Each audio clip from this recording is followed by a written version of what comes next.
White Sox baseball on Comcast Sportsnet, part of the NBC Sports Group.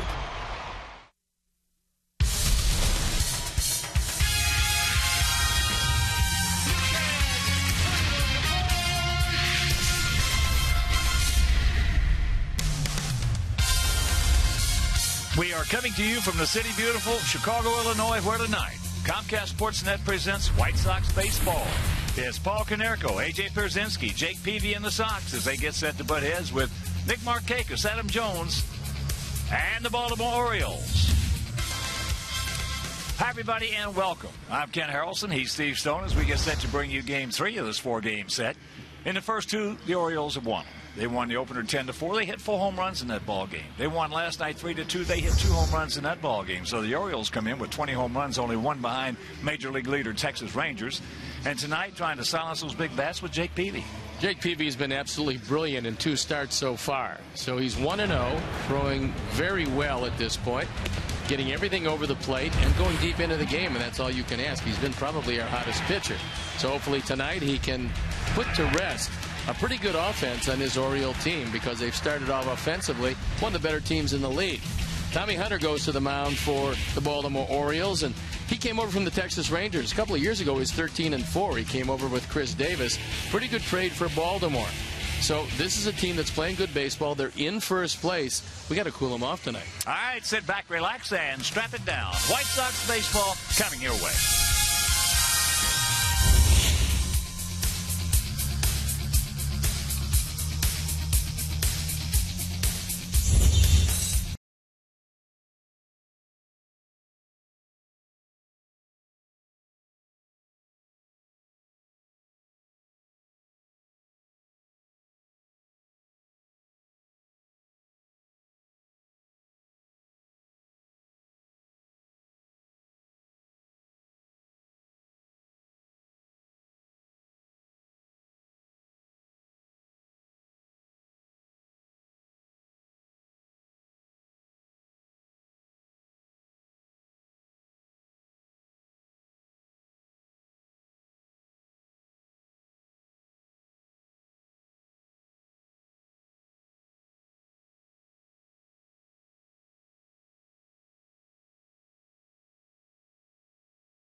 The defense and how they're going to line up behind Jake Peavy. In the outfield, left to right, Fukudome, Diaz, and Rios. In the infield, Morel, Ramirez, Beckham, and Konerko. A.J. Przinsky behind the plate, and our Lexus Pursuing Perfection starting pitcher is the aforementioned Jake Peavy, who's 1-0, 2 terrific starts against 2 great hitting baseball teams. One being the Texas Rangers, the other the Detroit Tigers. So we're ready to play baseball, and I'm ready to turn it over to my play-by-play partner, Ken Harrelson. All right, Steve, thank you very much. And once again, good afternoon, everyone, or good evening, I should say, and welcome to White Sox baseball right here on Comcast Sportsnet. So happy you could join us for Game 3 of this 4-game series, as they're going to wait till that clock hits 7:10 before the first pitch will be delivered. As you look at Nolan Reimold, maybe, certainly, one of the strongest, if not the strongest, leadoff hitters I've seen in the last 25 years. Well, he's homered in 4 straight games. Hopefully Jake can put an end to that tonight. And the first pitch of the ball game is taken for a strike. Reimold comes in hitting at .351 with those 4 homers, and he's knocked in 8. Outfield straight up, spread out. A beautiful evening here in the beautiful city. Has a count 0-2. Orioles come in hitting at .260 as a club with a 3.23 ERA.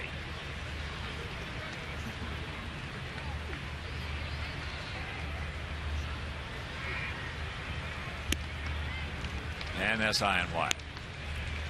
The umpires for the game tonight: Corey Blazer behind the plate, Jerry Meals at first, Lance Barrett is at second, and Gary Darling, the crew chief, is at third.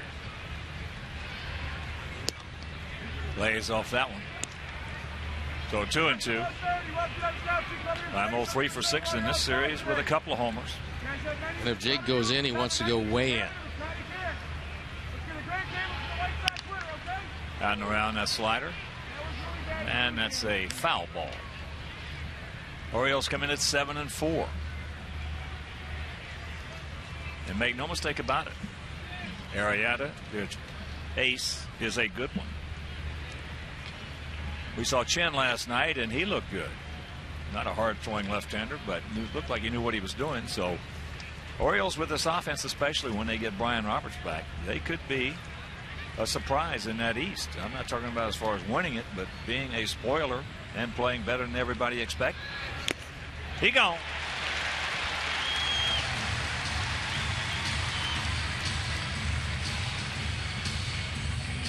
Jake went back to the high fastball. AJ wants it away.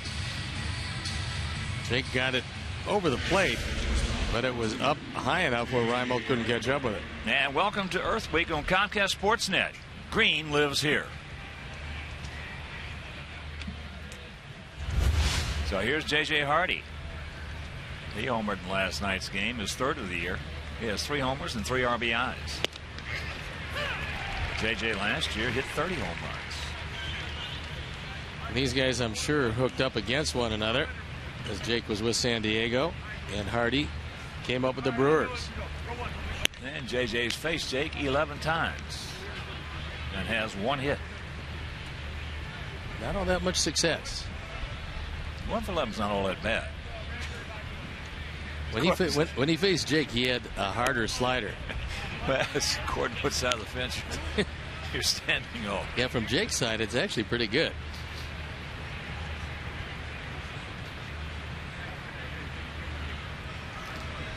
Outfield playing him about the same as Reimold. And that's popped up left side. Alexei. 2 down. Here at the old ballpark, 330 down the left field line, 335 down the right field line. 375 in the gaps and 400 straight away center.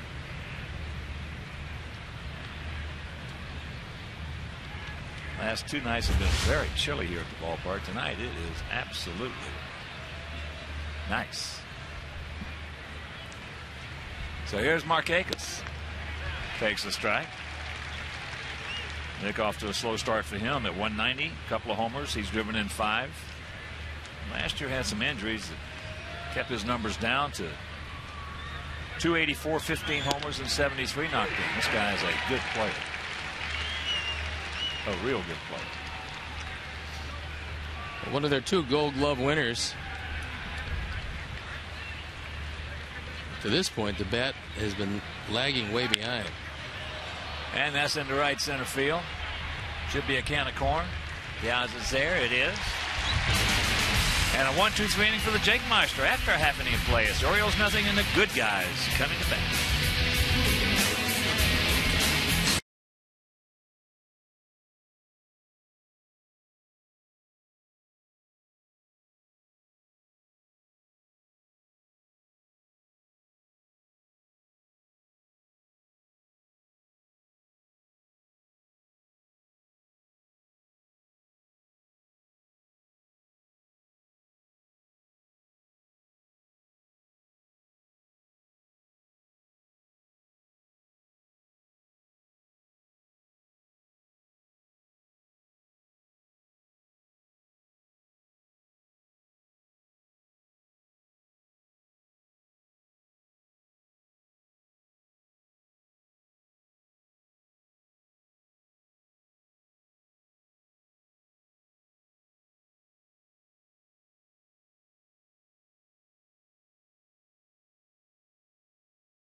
Canerco in the cleanup spot. Red hot A.J. Pierzynski hitting fifth. Then it's Rios, Fukudome, Ramirez, and Beckham rounding out the starting lineup. The defense, how they will line up behind Tommy Hunter. Left to right, Reimold, Jones, and Chavez. In the infield, Reynolds, Hardy, and Dino and Davis. Matt Wieters, another Gold Glover behind the plate. And our Lexus pursuing perfection starting pitcher is Tommy Hunter. He's 1-0 this year. Fine ERA of 2.77. 2010, he was 13-4 with the Texas Rangers. Came over with Chris Davis. A deal for Koji Ohura. So a good deal for Baltimore.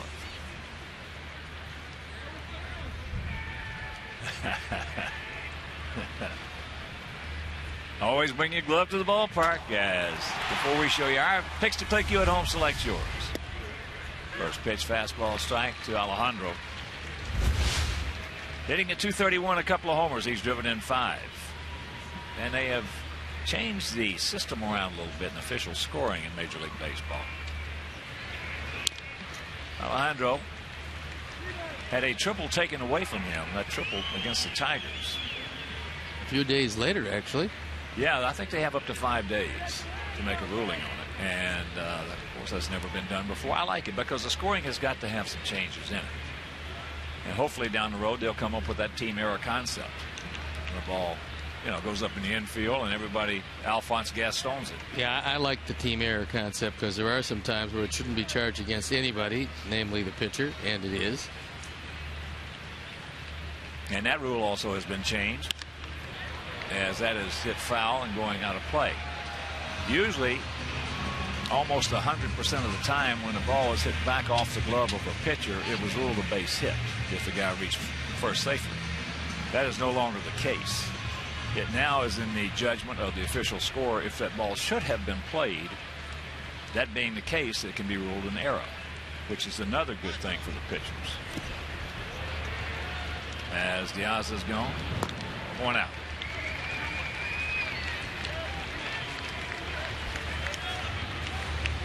Also, another rule that has been changed is that when that pitcher comes out of that dugout and crosses that white line, he has to pitch to the hitter, to one hitter. That way, the managers, if they forget to get somebody up in the bullpen, can't let him go out there, take his warm-up tosses, and then have the inning set to go, and then he comes out and makes a change. I think that's a pretty good rule, It's actually. a heck of a good rule. It speeds things up, certainly.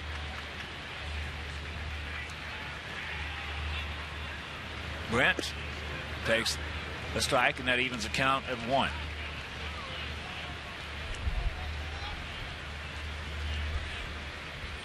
outfield shading him to the right. Brent 1 for 8 in the series. And there's a pitch that he's going to have to start laying off of.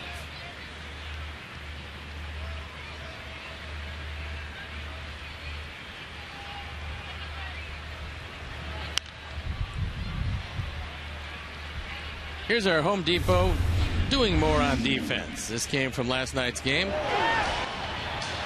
Raimo comes on, makes a diving catch when you're struggling. Looks like they got 12 guys on the field, and that was Brent Morel's bid for at least a base hit. 2 up, 2 down. And with 2 out, let's check out our picks to click tonight. Jim Ancio, our director and the crew. Well, they went with Alex Rios. Steve's going with Alex Ramirez. And Julie Taylor, Don Esposito, and Mike Spadali. Spadali and I, we're going to go with A.J. Pierzynski.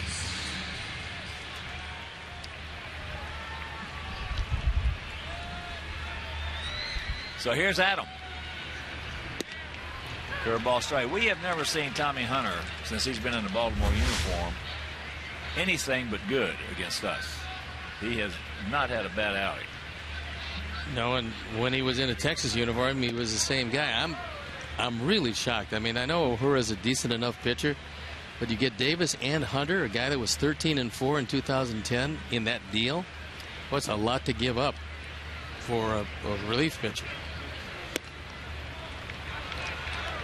Well, Rangers also gave up Pedro Strop. Yeah, they let him go on waivers. Yeah. So a lot of let a 97-mile-an-hour fastball that throws strikes. Maybe he didn't throw strikes with it. Maybe the pitching coach over in Baltimore, lit him up, so to speak.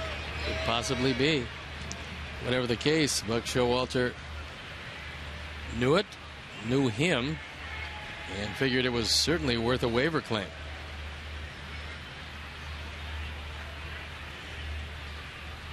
The 2-2 pitch. 1, 2, 3. 3 strikeouts for Tommy Hunter, and after 1, no score.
Price options for specific games and seating locations.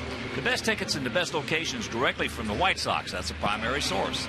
Buy early and save from the primary source with the White Sox dynamically priced tickets. Visit whitesox.com/pricing. And here's an example. On May 1st, 2nd, and 3rd of how this dynamically priced ticket process goes. On those 3 games, the original price is $34 for reserved bleacher seats. And that is for the Cleveland series. And if you buy now, buy early, you can get them for $25. And on the 3rd, that is Cinco de Mayo. as Adam Jones rips that one into stay in here. It will. It's a two-base hit, one hop into the stand. So Adam Jones there, good looking. Young center fielder gets the first hit of the ball game. Jake used a lot of fastballs in that first inning. And this time, one too many, as Adam Jones hits a high fastball very well. He crushes this one. And that'll bring up Matt Wieters, switch hitting catcher. He's off to a big start. 333, 4 homers, and 9 knocked in. In this series, he's 4 for 8 with 2 homers and 5 RBIs. He just keeps getting better and better, both defensively and offensively. Well, he's always been good defensively. He looks like a different guy. But last year he started looking like a different guy at the plate. And the 2 games we've seen him, he looks like he's been here for 10 years. Yeah, and that stroke that was very long from both sides of the plate, a little shorter right-handed, now is pretty quick from both sides.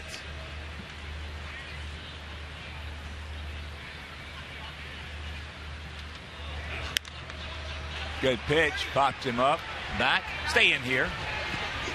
And AJ's going to run out of room. But getting back to the dynamically priced tickets, May 1st against Cleveland, originally $34. You can buy them now for $25. On the 2nd, same thing. No promotions on those 2 nights, but on May 3rd, Cinco de Mayo, presented by Miller Lite. And here's the kicker on this thing. You can buy them now for $25, and if they start to go up, well, this is the primary source. And you might make yourself some money. You know, you're not going to get them any less expensive than this.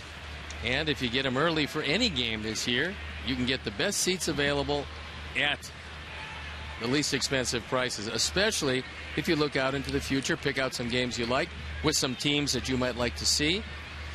And according to how the club's going.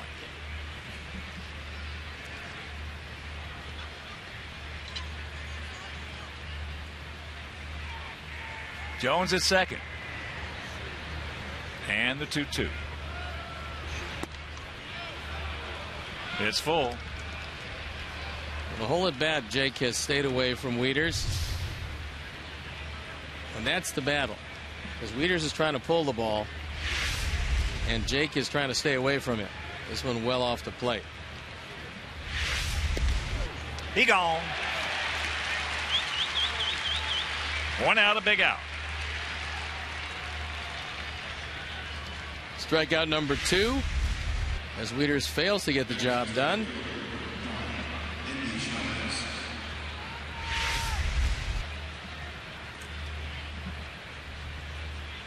So 1 out to the right fielder, Andy Chavez.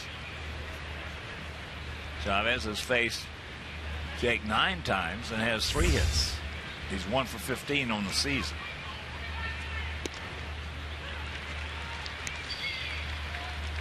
Andy last year at Texas hit .301 in 83 games.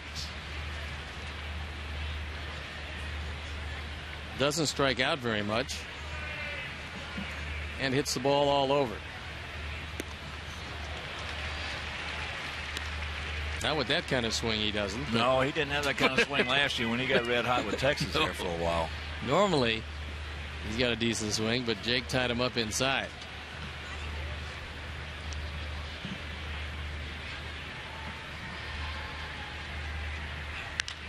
That's trouble. Man, that's going to be a run as he Tommy hawks that one down into the corner. So a double by Jones, a double by Chavez, and it's 1-0 Baltimore. At 0-2, you have a tendency sometimes to make a pitch too hittable. Now you know what's on Jake's mind. He wants to throw this one face high out of the zone. And he does. But Chavez just jumps on top of it. Tomahawks it. A tough pitch to get on top of. So just a good piece of hitting because Jake threw it exactly where he wanted to throw it.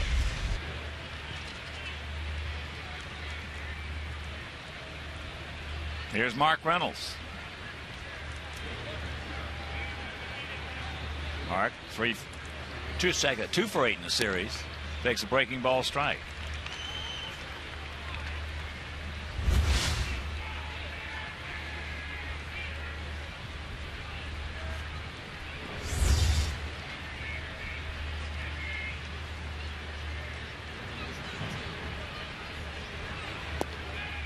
Lays off that one.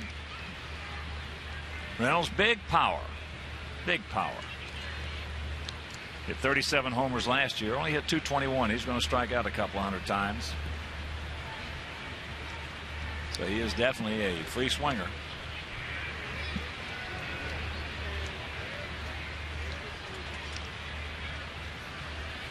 He comes from the school of swing hard in case you do hit something. And normally, when he gets most of the ball, it goes out of the park. He can't hit a breaking ball, though. A lot of them can't. But he's more of an example, so to speak. Yeah. Well, it's one thing not to be able to hit a curveball, but then when you expand your zone swinging at bad sliders and curveballs, that's where you get the 200 strikeouts. I was watching him in batting practice. He almost went up on the concourse a couple of times and left center field. That's into center. Diaz gets it back in, so that's out number 2.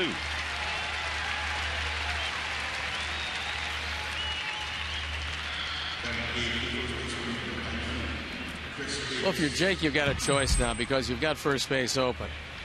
Davis is off to a red-hot start. He has tremendous power, and he loves the ball down and in.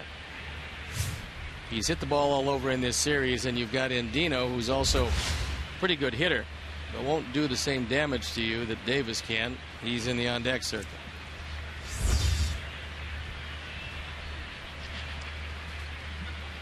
Davis 3 for 8 in the series with an RBI. He just missed that one. High towering fly ball. Diaz is going to cut right in front of Alex, make the call, has the ball, but doubles by Jones and Chavez. It is 1-0 Baltimore.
Goes out this series with the Orioles. Coverage begins at 12:30 with White Sox pregame live. Don't miss a minute of the action. White Sox Orioles tomorrow afternoon at 12:30, only on Comcast Sportsnet, fans' best friend. And right here, you know, Steve, that's the first time we've used that word all year. We might go another month or so before we use that word Tommy Hawk again. It used to be very common. Now it's uncommon. No, most hitters just don't go up over their heads and able to hit that ball, but that's exactly what Andy Chavez did. And this Baltimore team getting some surprising pitching. So we've got to get to a staff that wasn't rated all that highly, but has been really good in this series. Here is Paulie.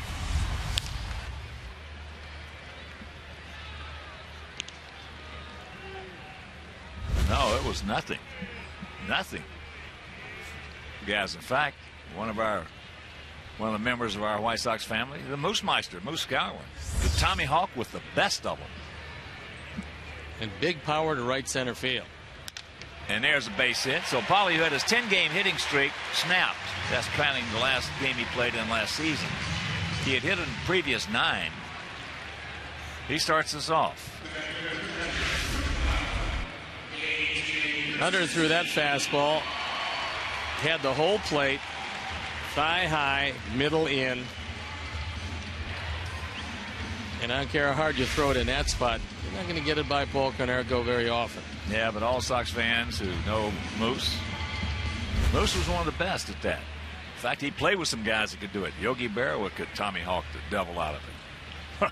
He had the biggest strike zone in the league. That ball hit hard by A.J. Stay fair. It will. You can. Put it on the board. Yes. A line shot home run off the fair pole. And the Sox lead it 2-1. Mercy.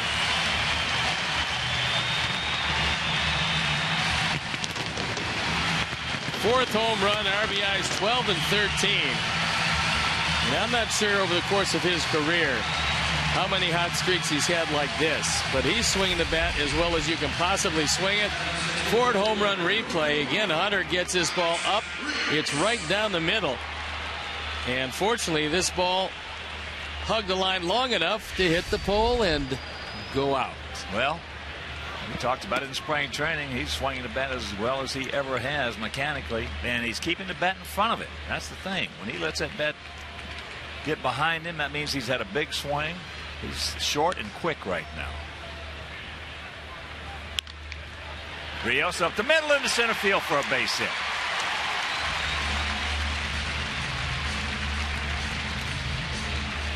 So Julie Taylor, Don Esposito, and Mike Spadali, their pick to click is on the board. In a big way on the board, not only tonight, but this entire season. He's among the league leaders in home runs and runs batted in, as well as batting average. Well, he was 2 for 4 last night with 2 big RBIs, the only 2 we had. The night before, he was 3 for 3 with a homer. Having a pretty good run. Well, as we've talked about many times in the past, he upsets me so many times, and so since he's been here with so much. He still does not know how good he can be. He can be a terrific hitter. He can be a 300 hitter, hit 20, 25 home runs, drive in close to 100. But before you can do that, you got to believe you can do it. Well, I think he's certainly starting to believe, because when he does get a pitch that's close, he's not missing it. And that's the difference between guys who are hot and guys who are immersed in slumps. Guys who are immersed in slumps get pitches to hit. They just don't hit them.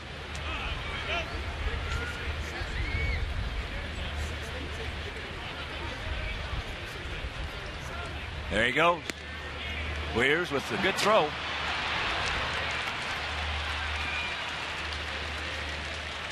So that's out number 1. Wieters is very quick. John Russell, the bench coach, has worked very hard with him. Got rid of the ball quickly. This wasn't a bad jump, but he's out by plenty. And you saw where hard he took it. That even gets it down quicker. Fukudomi takes ball 2. You know, the funny thing about AJ, when he was in high school, Dr. Phillips down in Orlando, I called our club and I asked him who they were going to draft, who they were thinking about. He said they don't know yet. And I said, well, Danny Evans was in the front office then, assistant general manager. Schuler was the GM. And I asked him, I said, give me what you guys got on Pierzynski. As there is ball 4. So Danny says, okay, I'll call you back. So he called me back an hour later. He says, we don't particularly like him. I said, why not? He said, well, we just don't particularly like him. He said, what do you think about him? I said, well, I'll tell you one thing right now. I said, this kid is going to be in the big leagues by the time he's 20, 21 years old. And he's got a chance to hit 320 home runs and drive in 80 or 90 runs. Apparently Minnesota didn't share that scouting report. No, they didn't. And so we took another catcher from Warner Robins, Georgia, Mark Johnson, number 1. Minnesota took AJ, number 3. As that's chopped just foul, that gummit. Well, Minnesota got a huge deal for him. I mean, when they went to trade him, San Francisco must have wanted him more than Minnesota because San Francisco just gave him the ranch. One of the greatest deals I've ever seen. Had Liriano not gotten hurt, it was Liriano, it was Joe Nathan, and Boof Bonser. Nathan went on to star. Liriano went on to star and then hurt himself, unfortunately. But they got that all for AJ. So they saw a lot of value because that's a lot of talent to give up.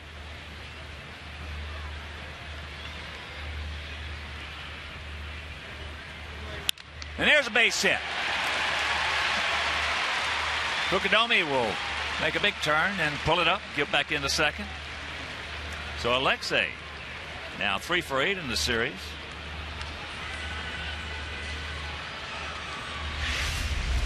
Alexei right up in front of the box. Hunter getting very careless with the fastball. It's cost him this inning. That fastball was right down the middle, and at 91, you're not going to get away with much down the middle. Now, if you saw the game last night, you saw Wai-In Chen throw fastballs at 88, 89, and kept them up and out of the zone or at the top of the zone, and they looked like 95. Our guys just swung through them. So here's Beckham.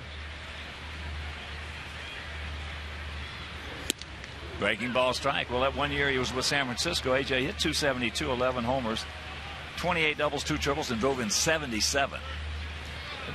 It's a big year, especially in the ballpark that they played in.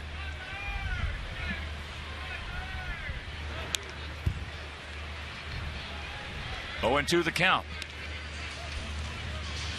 Gordon's trying a little something different now. He's trying to stay away from that big leg kick. Well, there's nothing wrong with that if you can get the feel for it as a timing device. Because physically he's swinging the bat okay. It's just the timing part of it that he's got to get down. Well, the guy that went away from the leg kick this year, we saw with Detroit, Austin Jackson. He's off to a terrific start. He took the leg kick away, and now he's cut down on his strikeouts. 1 out, 2 on, 2 in. Wow. Yeah, when you're going bad, you're not going to get the benefit of any call. Gordon knows the strike zone. Take a look at where this one appears. Just off the corner, but it is off the corner. I think it surprised Wieters as much as it surprised Beckham. Yep, that's synonymous. That's symptomatic with a slump. Instead of hitting with a 17-inch plate, you're probably going to be hitting with a 20, 22, 23-inch plate, which is what that was being close to right there. Diaz struck out.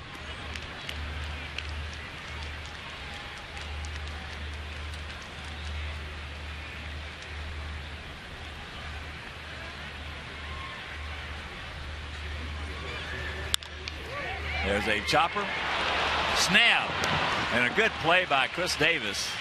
And that'll retire the side. But the 2-run homer, the line shot off the foul pole down the right field line by A.J. Pierzynski. Sox lead it 2-1.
Each Friday home game. One lucky fan will have a chance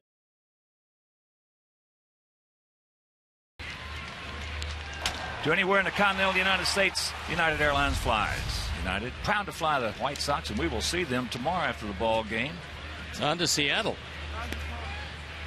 Mark Sparky Seipold, Mike Corrigan, and as we're going to be going out to Seattle, the Orioles will be going west as well, out to Anaheim for a 3-game set.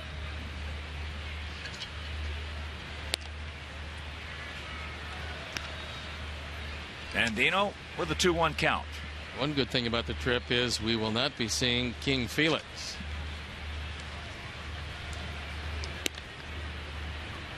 We're going to see Noeste, Bevan, and Millwood.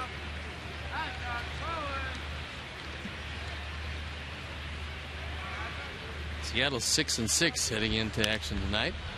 It's foul straight back over our heads. Old buddy of mine watching the game, Bruce Smallman, who helps me with a lot of the things I have to do around the house. I was not born with the handyman gene. Nothing wrong with that. No. So I was born, however, with a cell phone or a similar facsimile thereof. Call Bruce, and he's enjoying the game tonight. Just got a piece of that.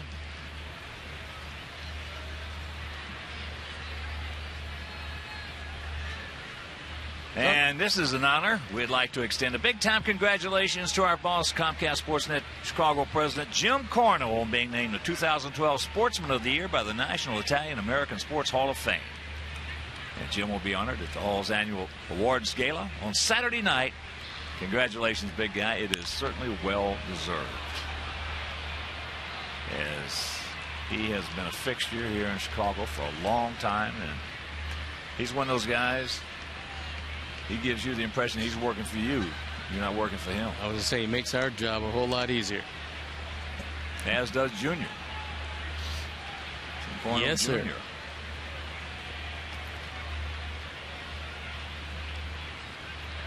And the payoff.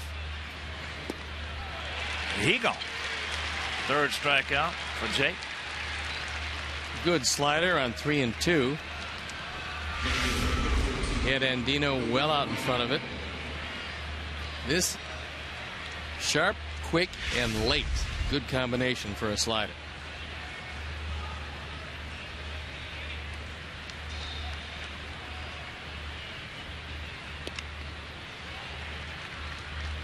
Nolan Reimold struck out leading off the ball game. Got him on a fastball.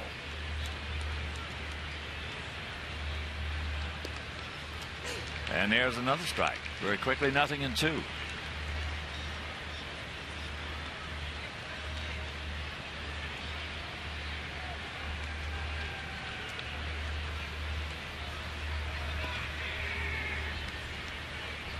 What Jake is doing now is something that he really hasn't done a whole lot of in his career, and that's use different speeds of breaking ball. That one had a bigger break and was slower. He gone. Gas. That's what changing speeds on a breaking ball gets. A couple of sliders, a little bit of a hook, and then the fastball freezes him.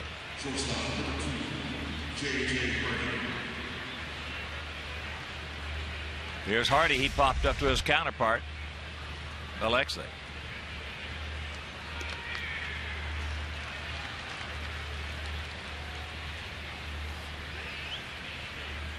Outfield straightaway, very deep.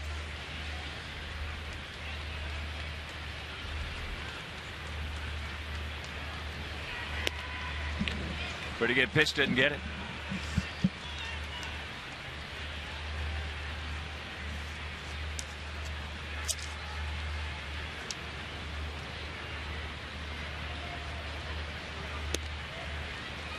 And that one just off the corner. Says Corey Blazer.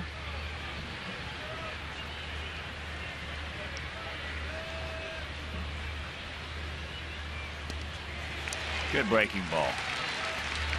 That's another one of the slower variety that has a bigger break and goes pretty much straight down.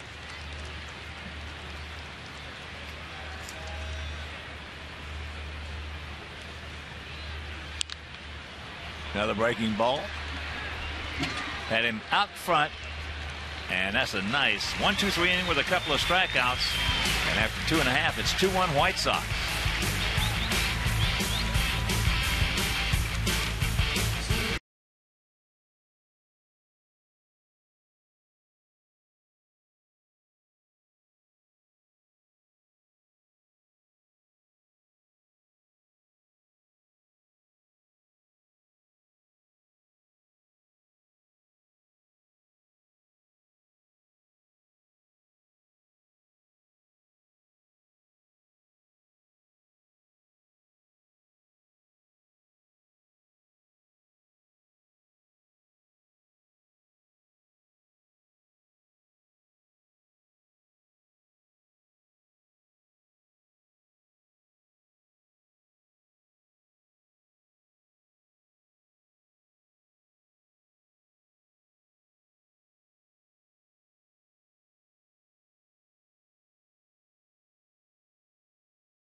Oriole, they hit a home run in 5 straight games during one season.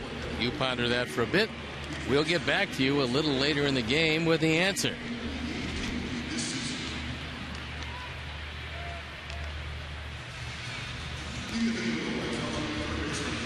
It's the bottom of the 3rd inning. 1-2-0 for their guys. 2-4-0 for our guys. It'll be Morel, Dunn, and Canerco.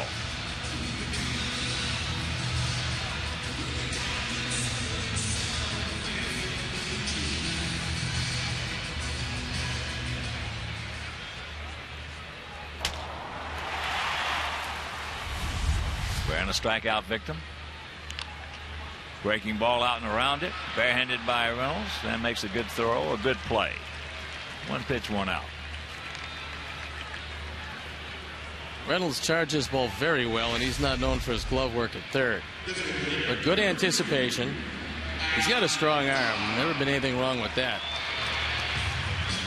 And it looks for a moment like Davis was starting to lose that ball, either from something in the crowd, but he was able to make the catch.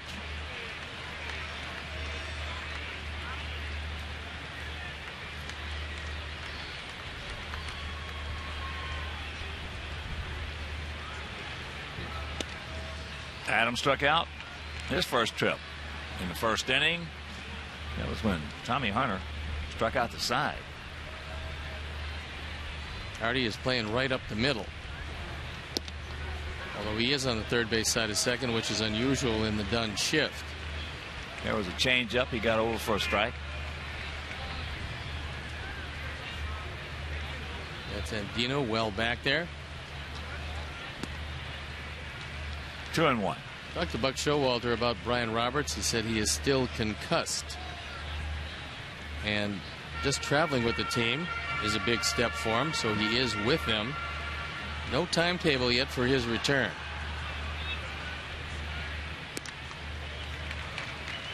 Fastball misses. 3-1.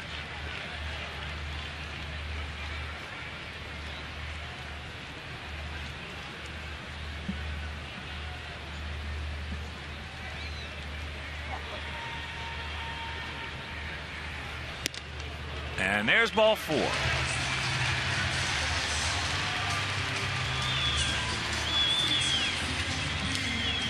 Got to bring up Canerco, who started off that 2-run second with a base hit.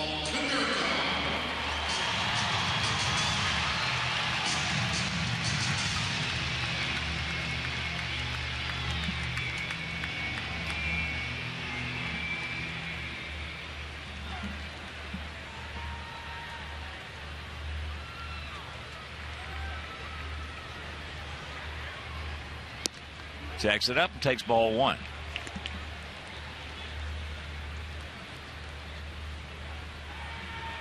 Minnesota leading the Yankees 6-4, top of the fifth in the Bronx. Morneau with a couple of home runs in that game. And he's just coming back from some serious concussion problems. He's been the DH. They're thinking about trying to ease him back into the first base position. They're a better team when he plays first and Mauer catches.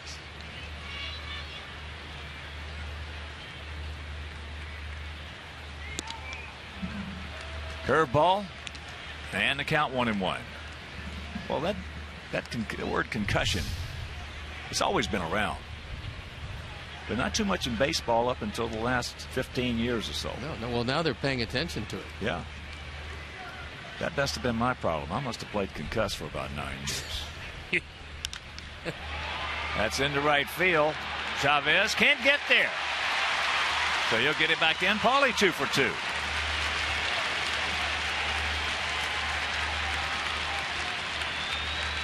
You have to respect the power of Paul Konerko, so you're going to play deep.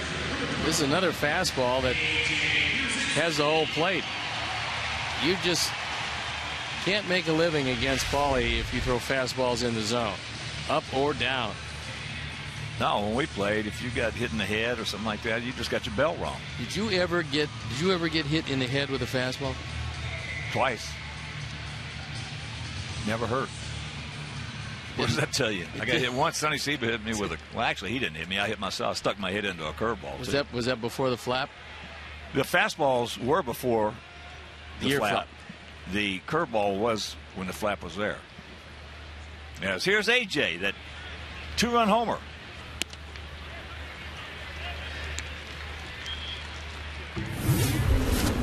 There it was, last inning. Difference in the game. Point. Stayed fair just long enough.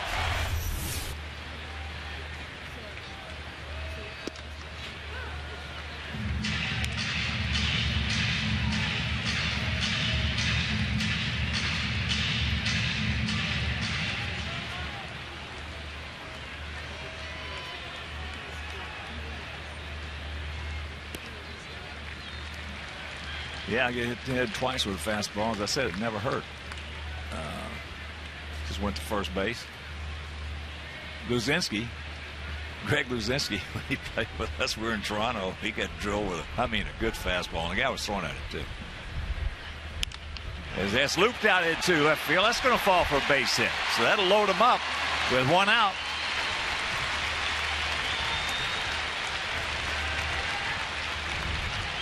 Sacks packed, and that'll bring up Rios. We're going to have to make a new rule in this pick to click. You can't pick AJ anymore because he gets a hit every time. So you win every day. Well, ride him hard and put him away wet. Well, when you're going good, all you got to do is put the bat on the ball. It will find the place to land cleanly. So here's Rios. He singled up the middle last inning. Yeah, but Bull got drilled in the head and just stared at the pitcher. Hermie comes running out of the dugout. Bull looks at him, get your butt back in that dugout. There's a strike. Not anymore.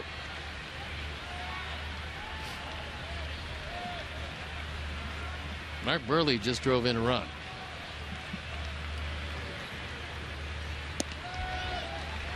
That's low. Burley and his Miami team are leading the Cubs 6-0 in the bottom of the sixth inning. So Burley has been Burley. He pitched well his first time.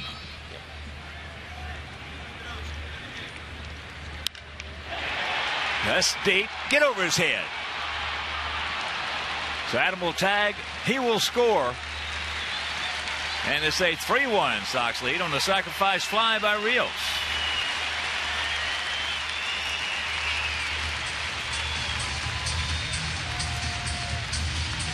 RBI number 2 for Alex. Takes his fastball away. We will make sure that Adam tags up, and he does.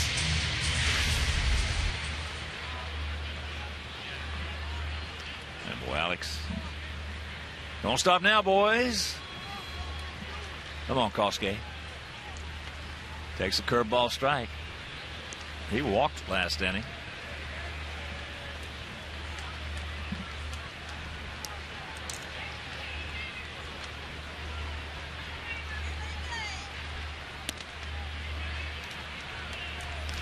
One and one to count with 2 on, 2 out here in the bottom of the third.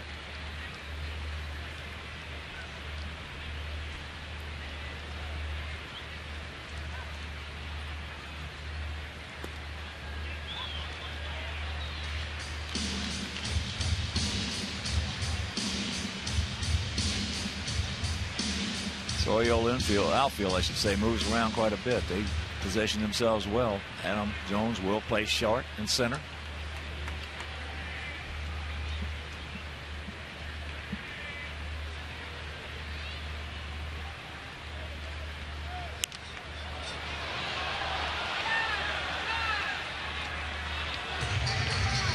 Two and two.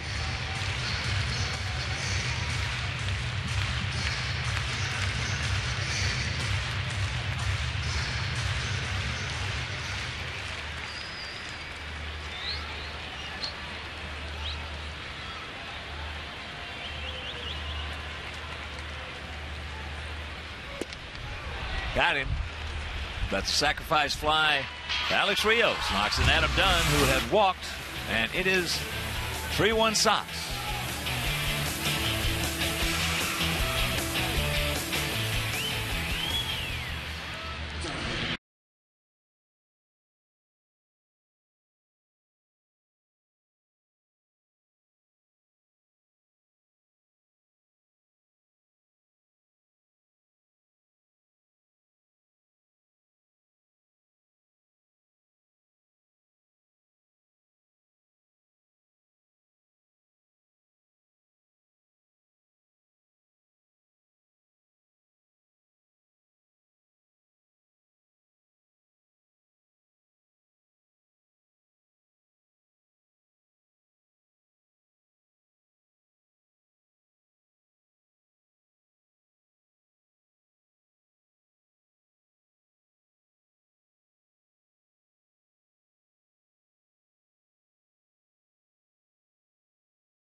Try the new Doritos Locos Tacos from Taco Bell.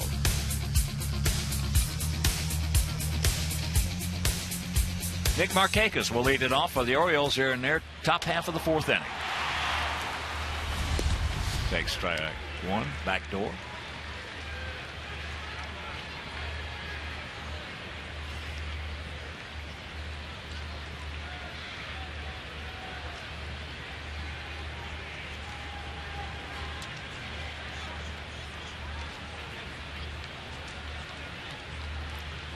Markakis went out to Diaz.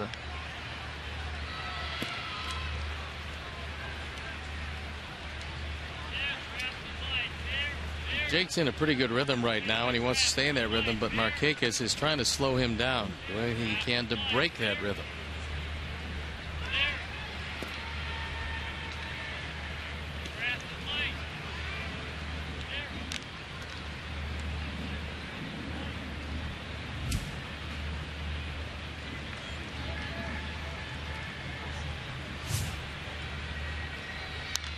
Chops that one foul.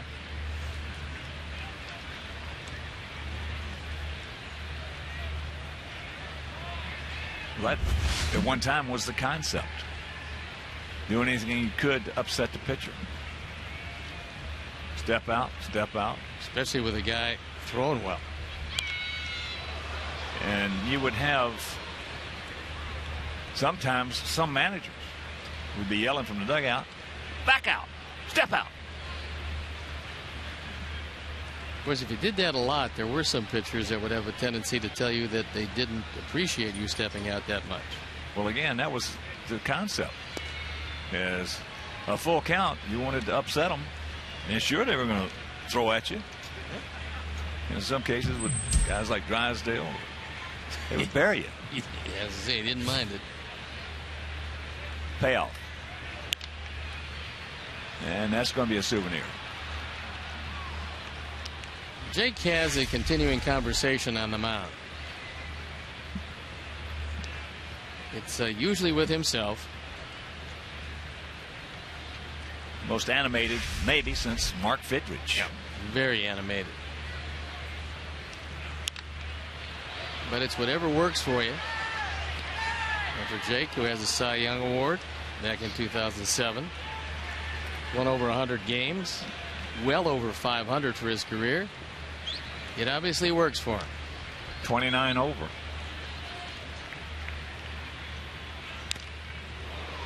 And that one will shake up AJ a little bit.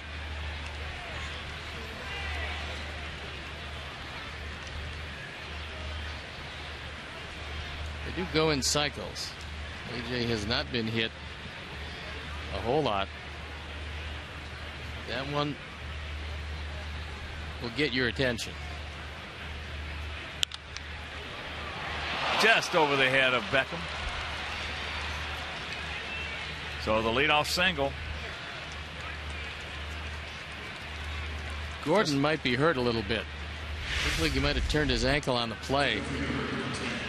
He's trying to walk it off right now. But he goes up as high as he can go up.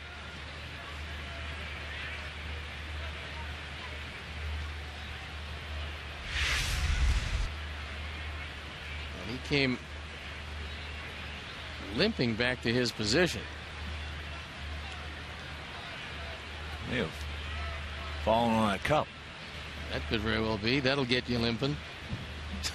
For a while. And a little higher voice to go with it.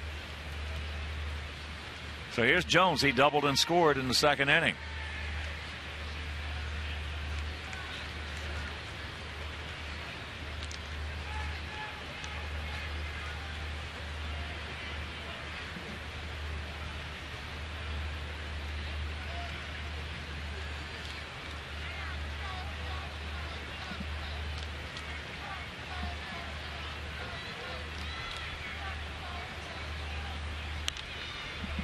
Just underneath it.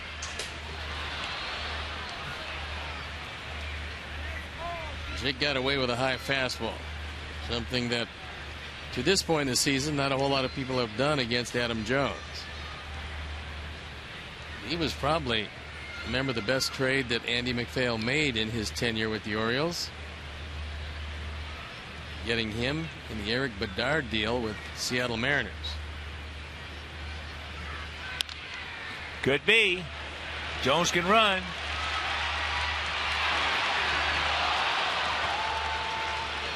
Slow developing play. Yep. And Gordon really didn't have much of a chance. He got the throw off, which is all you can ask a second baseman to do. Well, he did a very nice job on the other end, making sure this one didn't stay in the dugout.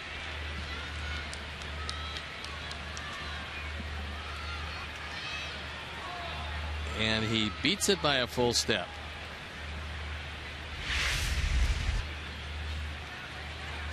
So here's Wieters.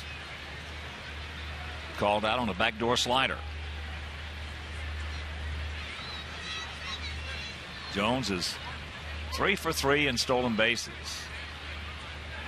Orioles only have 6. Check that, 5 in 6 attempts. Jake is pretty quick to the plate. So he's, along with AJ behind the plate, who's throwing the ball well right now. This is a tough combination to run against. Well, Jake is 29 games over 500. He's 110 up, 81 down. And you got to figure that because of his defensive prowess, which he is good. Yes, he is. He does a good job at holding runners on, which is good. That has figured in a few of those 110 wins.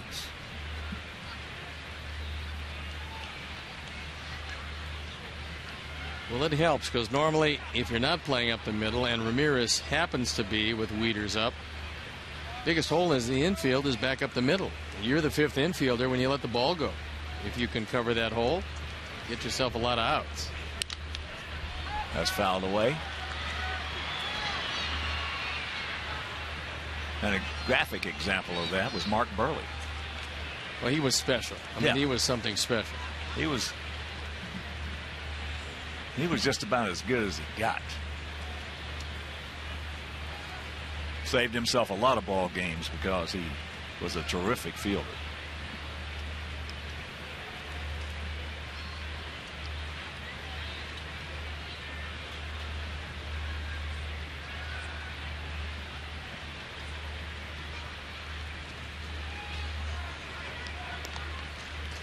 Good try. And the count 1-2.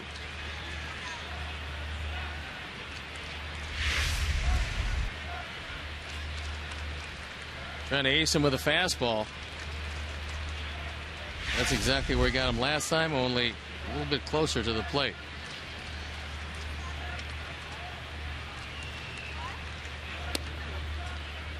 Well, Jim Palmer and I were talking yesterday about where has Pepper gone. That is the best way in the world to get your pitchers better defensively, is playing Pepper. You just don't see it anymore. Well, our minor league teams, you can't play Pepper in the major league ballparks anymore. I mean, behind home plate. You can do it in the outfield if you wanted to. As Petty Mo to it is now 3-2. But Kenny was talking about how our minor league teams are playing Pepper now.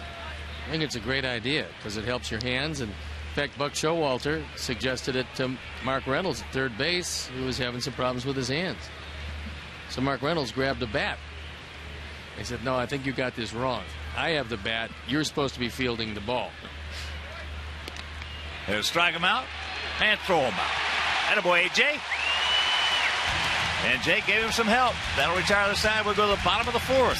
Sox lead by 2.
Games during one season.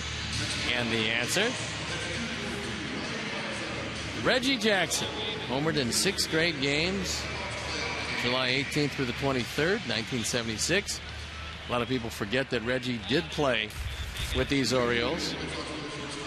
And of course, 8 straight is Dale Long, Don Mattingly, Ken Griffey Jr., and Jim Thome, Barry Bonds, and Kevin Minch in 7 straight.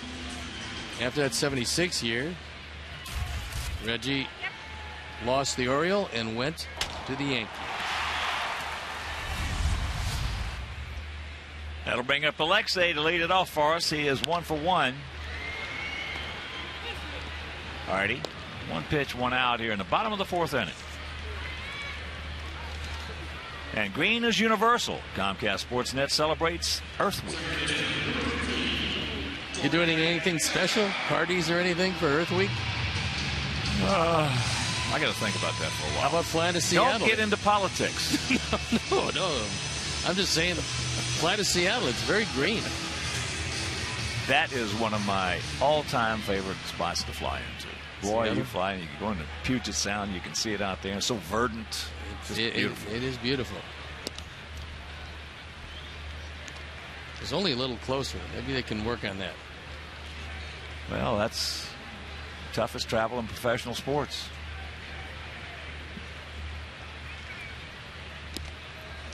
That was why Lou left there. After 10 years, it's too much flying. Well, you never have an off day. You're always traveling on your off day. Well, what's the shortest flight is to Oakland, and that's got to be over 2 hours? Yeah.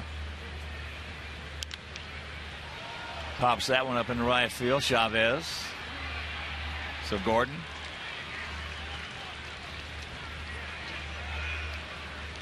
Two down, and they'll be back to the top of the order with Diaz.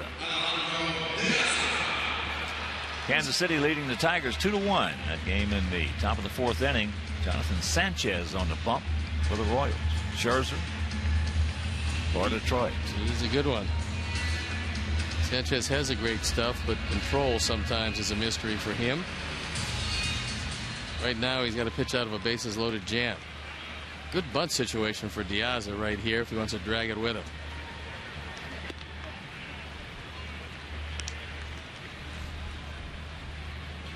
Reynolds is in close at third on the grass, but Davis is back at first. Change up.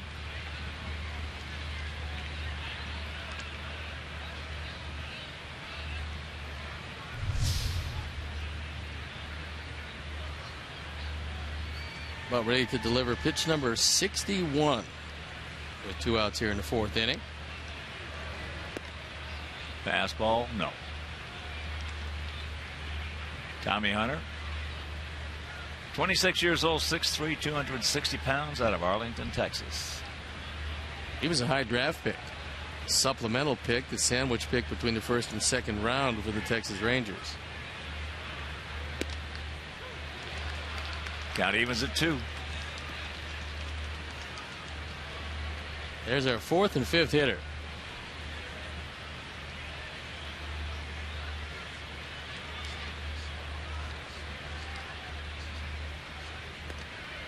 Full count.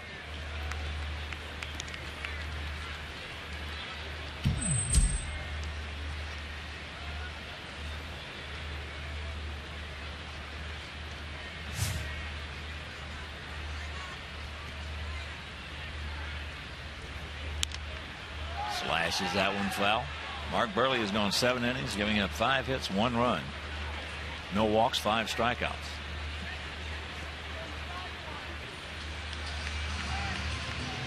Score holds up. He will have won his first game as a Miami Marlin.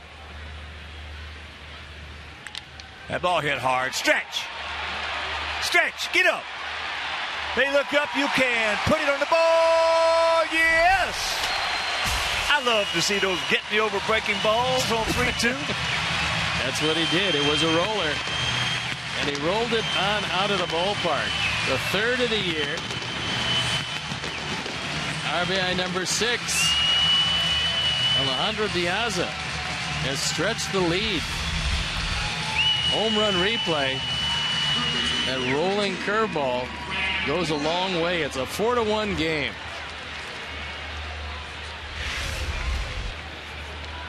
Brent takes first pitch strike.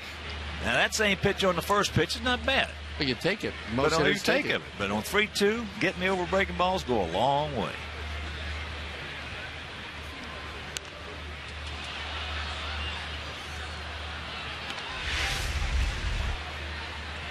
There's our BMO Harris Bank pitch tracks. You can see that one stayed up and didn't do much. as he strikes him out. Back. A home run by Alejandro. It is 4-1 White Sox.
Inning 4-7-0 for us, 1-3-0 for them.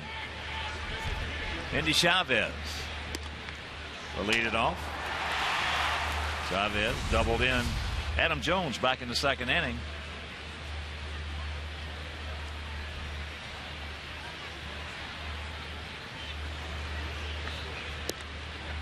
Breaking ball strike to even the count at 1.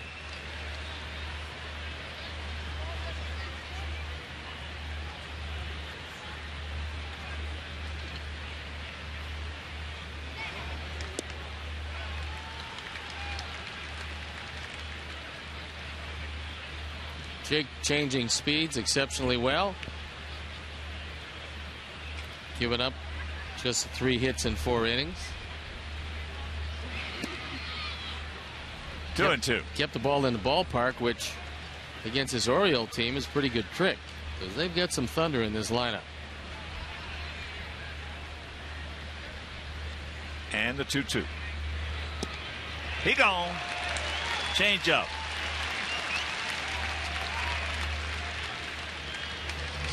And we were talking about Jim Palmer moments ago about where the pepper is. There's handsome Jim, 8-time 20-game winner, 3-time Cy Young Award winner, 305 innings in 1970, 282 innings in 71, 323 innings in 75, 315 innings in 76, 319 innings in 77. Think he was durable enough? And he pitched with a bad arm a lot of times, too. Well, he stays hydrated. That's really one of the keys. He's got 3 bottles of water there. So he and I had some battles. We had some words at times. Well, if you could hit a high fastball, you would have a little luck against him. And if you could hit a high fastball, they went a long way. Reynolds, no, he was a great pitcher. 8-time 20-game winner. And leading protagonist of one Earl Weaver, Hall of Fame manager. Reynolds can't get it a breaking ball. Earl came out one time and Jim just looked at him and says, "What are you going to tell me?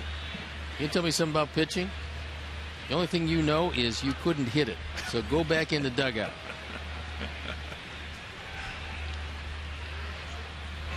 Yeah, he and Weaver had some battles. Yep.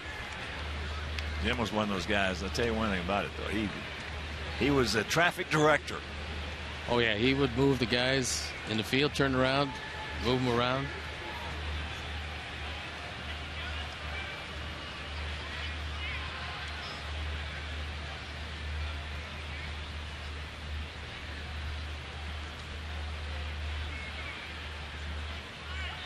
2-2. He go. Get a little something off it. And Reynolds always geared up for the fastball.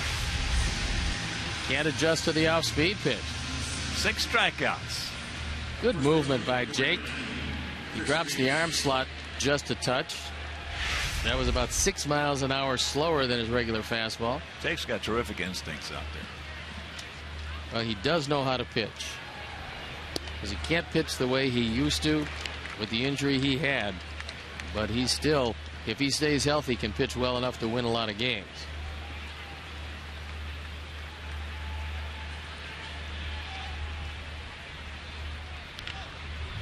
That's foul. And a reminder comes to USA Field on Sunday, May 13th to celebrate Mother's Day. Now, the first 10,000 ladies aged 14 and over will receive a White Sox tote bag. So purchase your tickets by visiting whitesox.com or calling 866-SOX-GAME.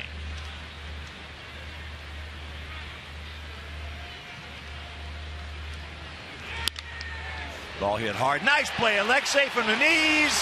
Yeah! A beautiful play by Ramirez. Mercy. That'll retire the side. We're halfway home, leading 4-1.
Bottom of the 5th. Sox lead it by 3. 4-7-0 for us. 1-3-0 for them. It'll be Dunn, Konerko, and Pierzynski. They have the shift on.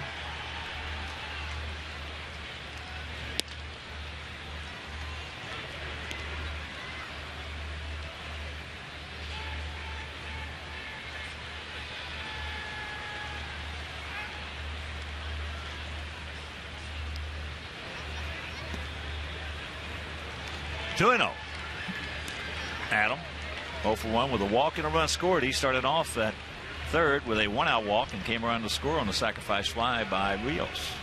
That was after Paulie and AJ single.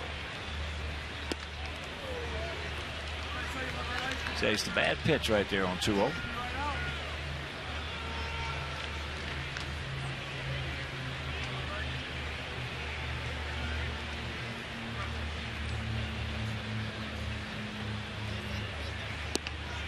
And that's low.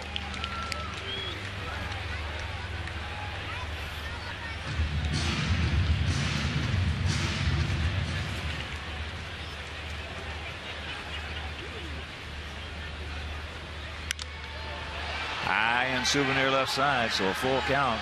Kansas City now leading the Tigers 3-1 after 4 at Kauffman Stadium. Miami 8, Cubs 1, top of the 8th at Marlins Stadium.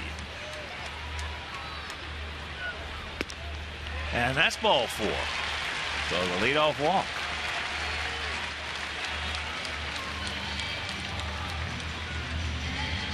Here's Paulie, 2 for 2 with a run scored.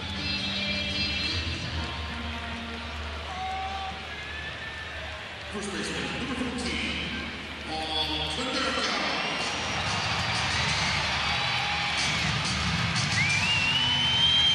Texas leading Boston 3-2, top of the 8th at Fenway. Now make it 4-2.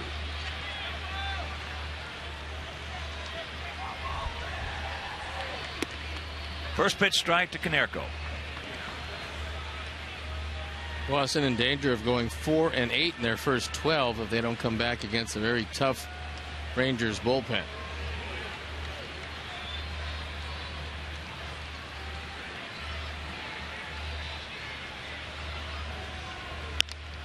Ground ball should be 2.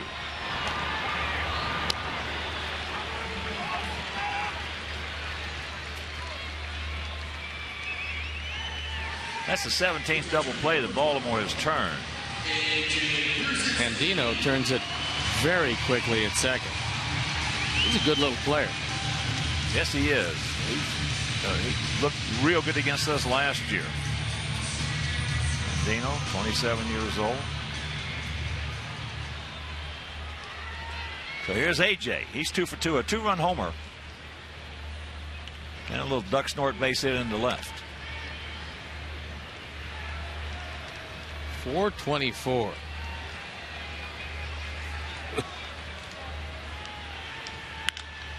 There's a 2-hopper. Davis, good feed, and that'll do it. And that'll complete 5. We lead it 4-1.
Miller time later in the game, brought to you by Miller Lite. We're into the 6th inning with a 4-1 lead over Baltimore. Orioles have taken the first 2 of this 4-game set. Won 10-4 in the opener in 10 innings. And then won 3-2. In the opener they hit 4 home runs, and last night they hit 2 home runs. So here's Andino. Takes first pitch strike. Jake got him on a good slider. Struck him out.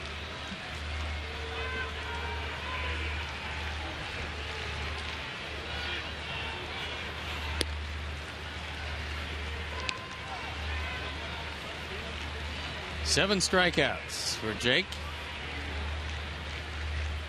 which will elevate your pitch count. About to deliver pitch number 80.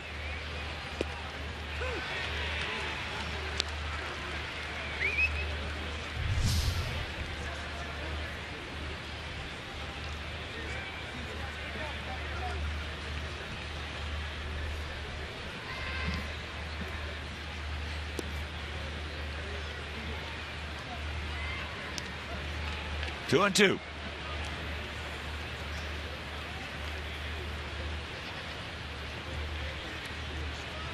Outfield around to the right. And a full count.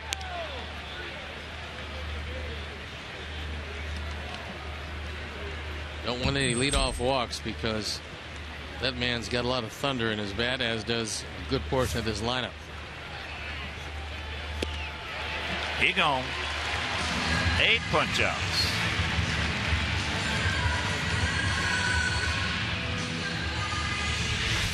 On the full count, Jake turns it over somewhat, takes a whole lot off it. It's 83 instead of a normal 91, 92 mile an hour fastball. And he has a whole lot of these Orioles well out in front of it. So here's Nolan Reimold. That ball is hit foul. He's 0 for 2 with 2 strikeouts. Some pretty impressive numbers so far. Nary a walk, plenty of strikeouts, and just 2 doubles and a single in 5 1/3 for Jake. And the Nasty Nats just tied their ball game with Houston. At 2, bottom of the 8th, still hitting, bases loaded. That is one surprising baseball team. They're 9-3 coming into this one. Now to play right side.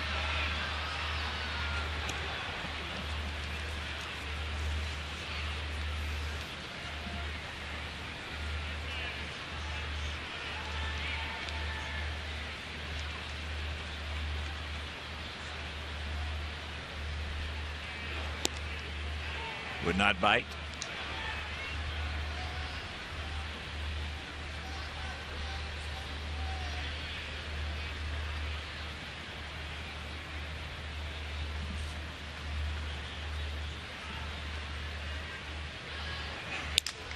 And there's a base hit.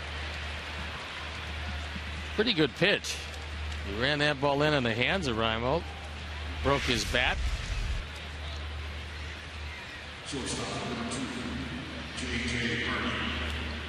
But he was able to muscle it in the left field.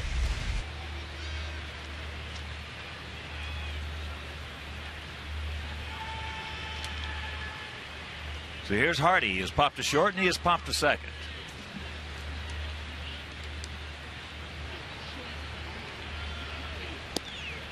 Breaking ball low and away. Nats are now taking a 3-2 lead.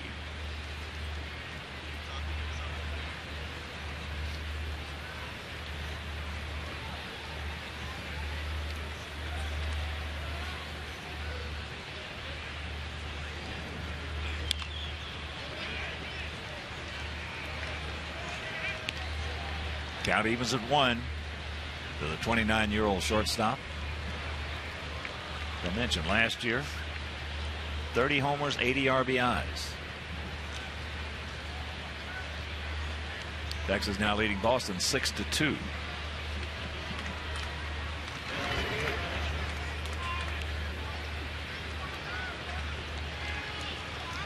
I think Boston's going to be pretty happy when that home and home with Texas is behind him. Well, that Boston bullpen, a lot of guys are going to like to see that. There's one team you can say, let's get to the bullpen. Yeah.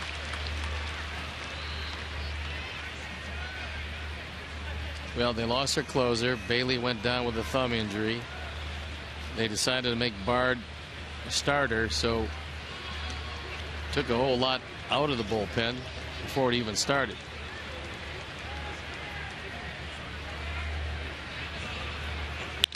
Ball hit hard, sucked up. Nope. Got a shot at first. Don't get it. Probably going to go E5.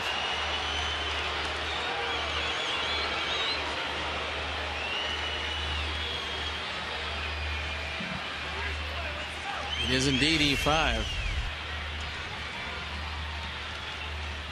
Ball comes up. Red has only one play. Just misses him at first.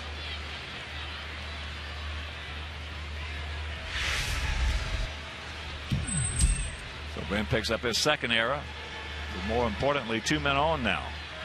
And here is Markakis.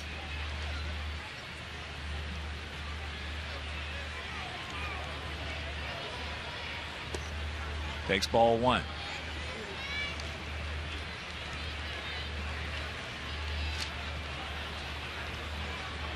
Markakis had a long and very good at bat to lead off the 4th inning. Yeah, if I'm not mistaken, there was some controversy over that move to put Daniel Bard in the rotation rather than leave him in the bullpen. If I recall right, I think Bobby wanted it in the bullpen and general manager wanted him in the starting rotation. Couldn't understand that because having Papelbon gone, Bard was his setup man. Bard throws so hard when you're facing him late. He's a lot to handle. Out of play. And a reminder, watch the game in luxury from behind home plate in the Gold Coast Tickets Club here at US Cellular Field. Gold Coast Tickets, you got a guy.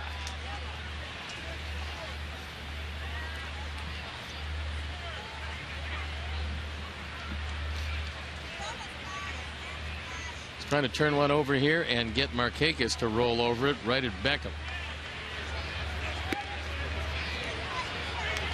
3-1.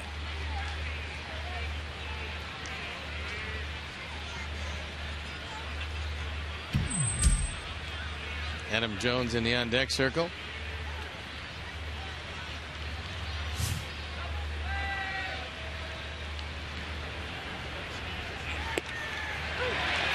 It's full.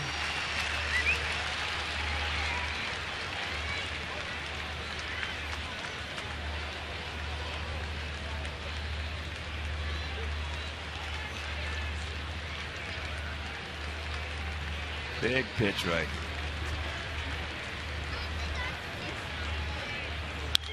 And he pops him up. He's out. 2 down.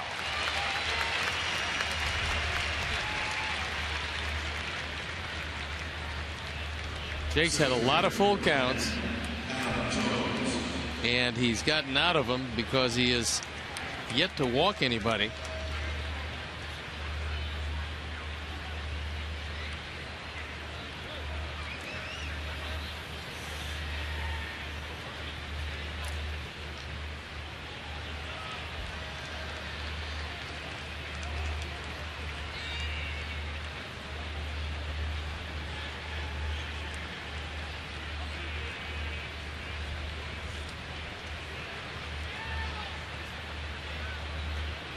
And here's Jones. A double. And hit into a 6-4 fielder's choice.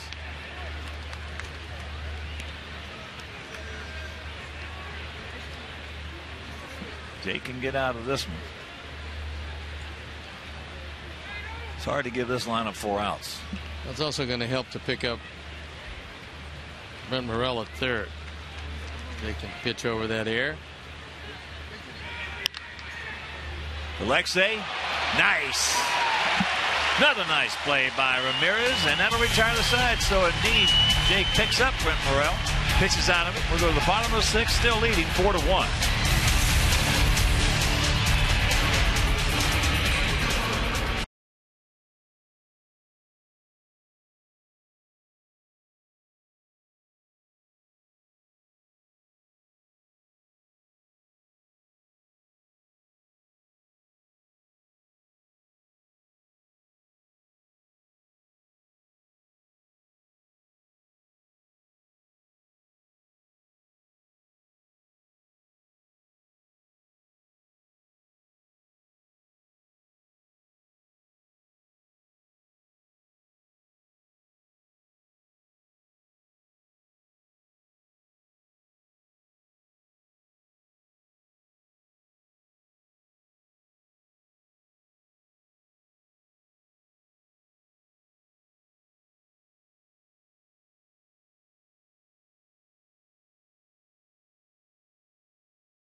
games, exclusive videos and photos, contests, and special ticket offers.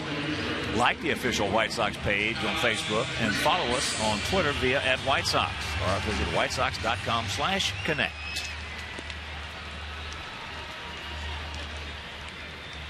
Alex Rios will lead it off here in the bottom of the 6th inning. 4-7-1 for our guys. 1-4-0 for their guys.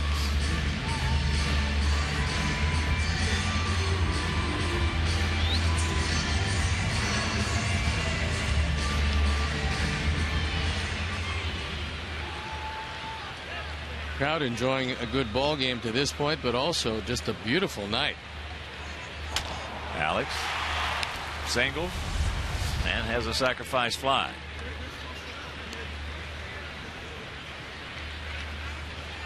Got his average up to 276.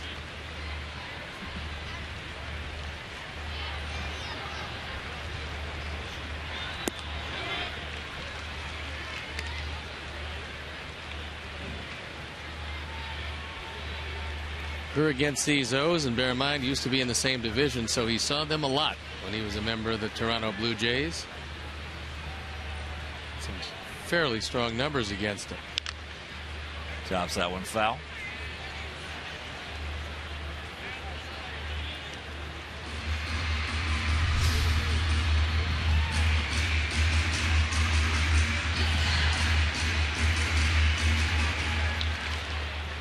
Bit of a gap out there in right center. Watch out, that hit it. Breaking ball.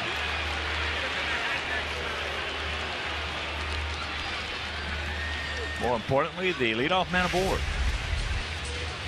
When you're down in the count, you don't mind this all that much as long as it doesn't get you right on the point of the elbow.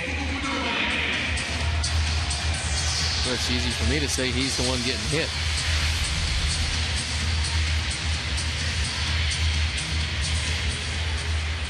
Here's Fukudome. A walk and a strikeout.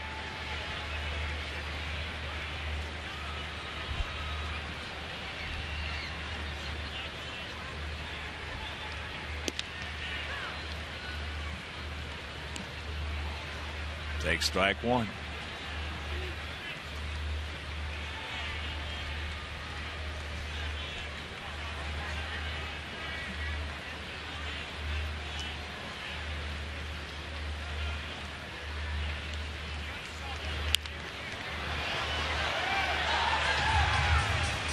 Now it's time for the AT&T Uverse Multiview.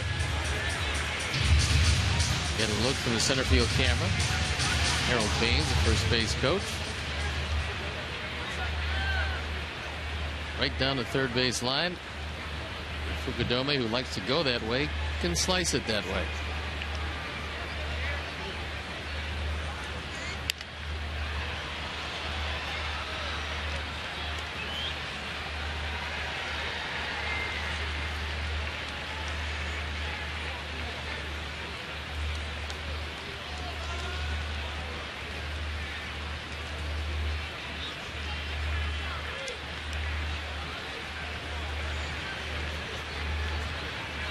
And once again, the 0-2.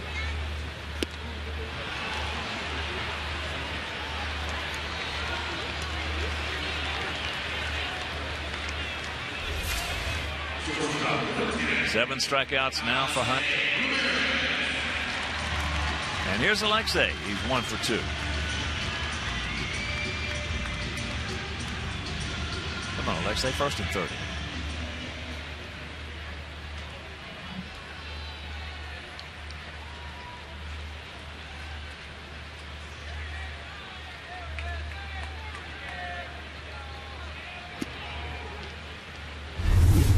Here's our Xfinity high-speed action replay. Chris Davis takes one seemingly up the middle. Great play from his knees by Ramirez. A big effort, and it gets the club out of the inning. That coming in the 5th.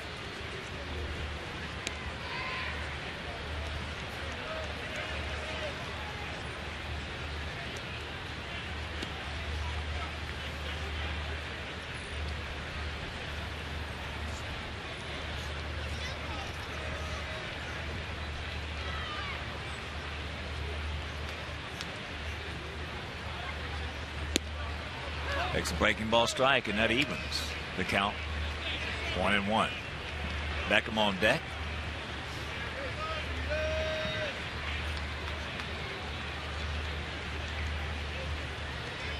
Got a nice gap out there in right center field. But you have good speed in Jones and good speed in Chavez, who's in right.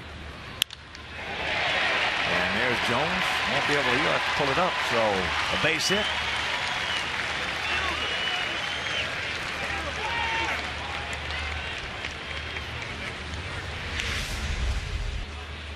Two for three. This ball up in the zone, a strike. It looked like Hunter tried to throw a cutter that didn't do a whole lot. And the Nats now 10-3. Beat the Astros, who are 4-8. Got a closer, Henry Rodriguez, at least the guy that closed tonight, throws close to 100 miles an hour. With Drew Storn having some arm problems, Rodriguez has taken over and done quite a job. Gordon 0 for 2, a strikeout and a pop up to right.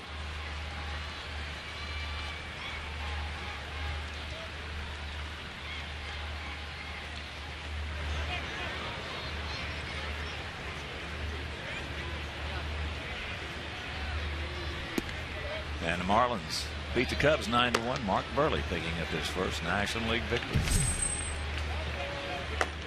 Troy Patton loosening up in the bullpen.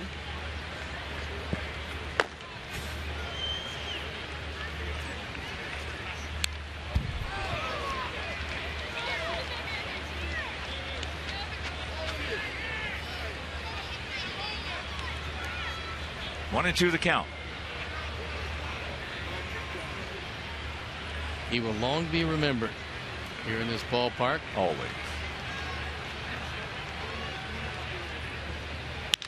And there's a base hit into left, taking away him around. Alex makes the turn. Rimo bobbles the ball. Now both runners will advance, and the Sox lead at 5-1. A base hit and an error on Nolan Rimo. Attaboy Gordon. Gordon gets his first run batted in this year. And Rimo commits an error. This Oriole team, the worst defensive team in the American League. Rimo has the ball just fly out of the glove. Alex scores easily, would have scored anyway, regardless of Rimo, whether he handles it or not. But the two runners move up on the air. Don't stop now, boys, as here is Diaz.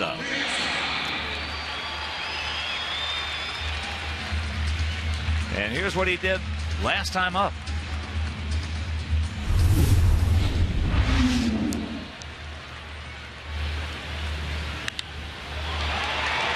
Home run number 3. It's the Illinois Lottery. Anything's possible.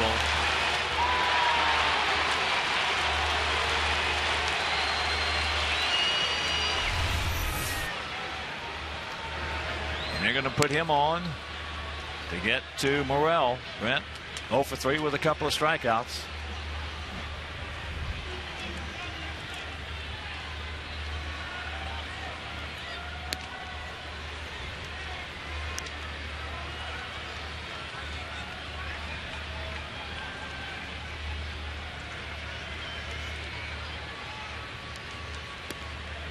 So sacks packed with Sox.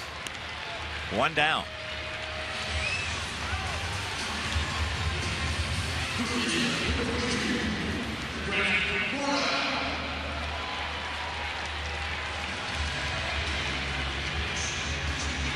This is undoubtedly the best offensive game we've had against Tommy Hunter in the course of his brief career.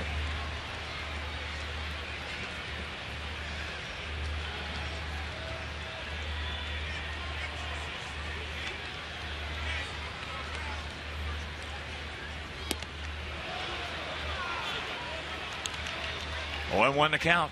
We have 2 home runs tonight, and of course with those 2 home runs, the Alex and Elias family will donate $100 to White Sox charities for every Sox homer hit throughout the course of the season. That is numbers 13 and 14, so $1,400 donated by Alex and Elias in loving memory of Ursula.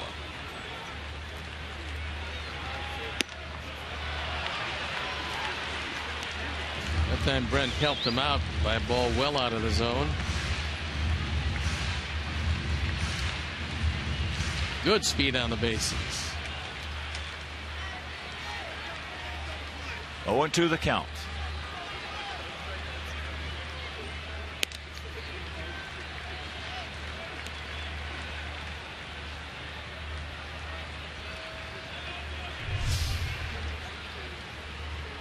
Ready to deliver pitch number 101.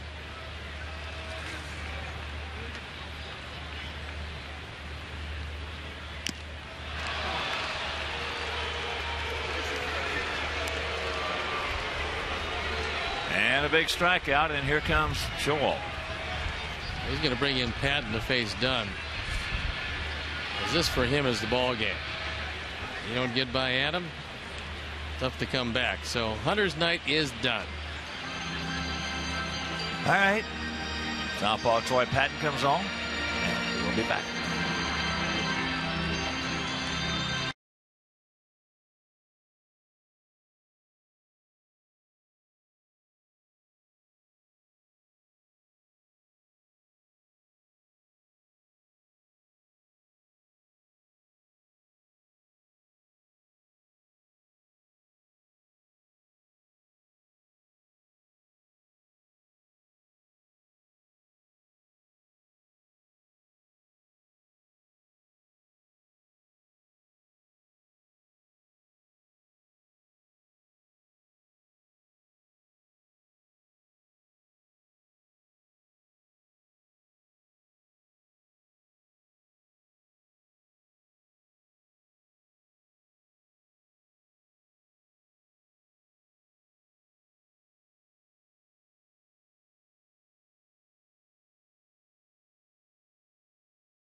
On Saturday, April 28th at 6:10. Enjoy a post-game fireworks display presented by Invesco.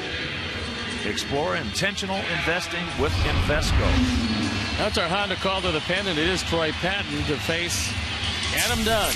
With the bases loaded, a golden opportunity to, if not put this out of reach, certainly put a big step forward toward that end. Patton has not gotten off to a particularly good start. Second time we've seen him in the series. First pitch in that sequence, always big, and it misses. 1-0 the count. Big sweeping, breaking ball. He came on for a third of an inning in last night's game and retired the man that he faced.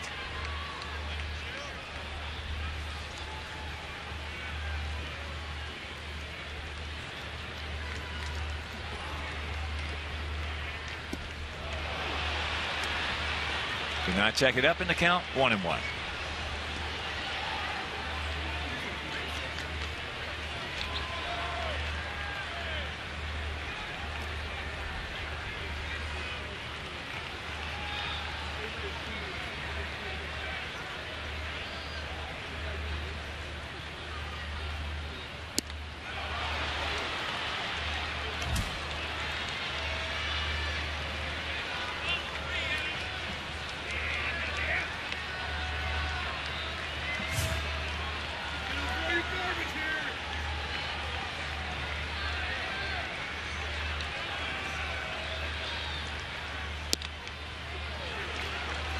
Count evens at 2.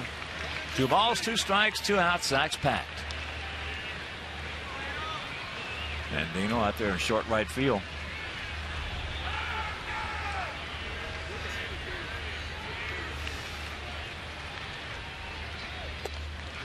Oh. And close to throwing it away. But now everybody will be going.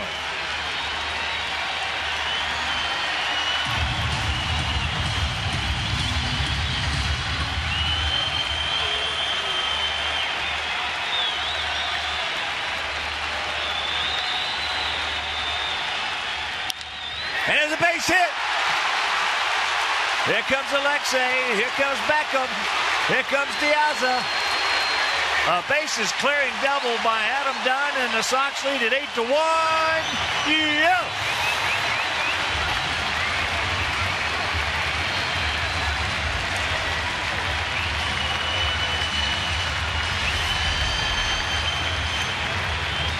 That one out away. Adam, who had 3 runs batted in coming into this at bat, doubles his season output. Takes it the opposite way with the runners going. All 3 of them score. So it's an 8-1 game. All 8 charged to Tommy Hunter.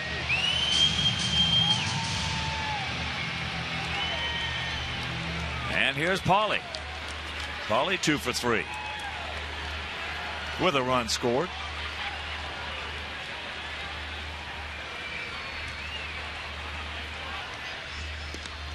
Jacks it up and takes ball 1.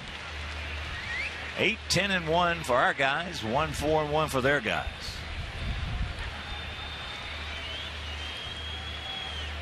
Not a very good night for Tommy Hunter tonight. That double right there was a Hazel May. And that is very lovely. He worked the count to 3-2, and he got the fastball he was looking for the entire at bat.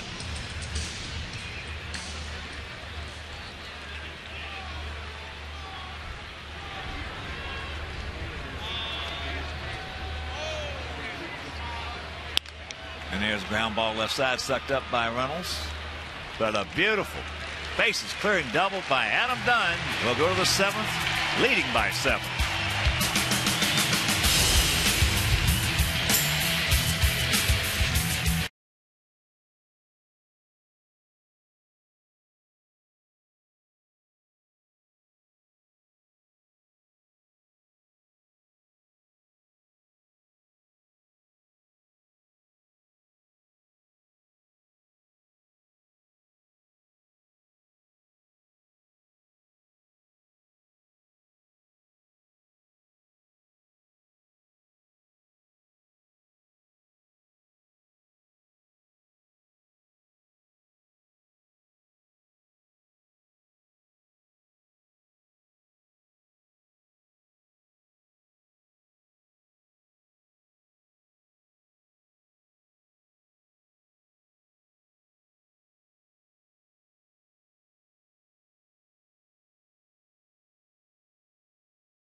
The Stanley Cup playoffs coverage begins at 6:30 with Chevy Blackhawks pregame live. Blackhawks, Coyotes, game 4 tomorrow night at 6:30 only on Comcast Sportsnet, fans' best friend. Look for the boys to come out tomorrow with a little intensity. All 3 games into overtime in the first 3. 2 of them didn't work out real well. We will be all right. Matt Wieters, first ball hunting, pops it up. Beckham.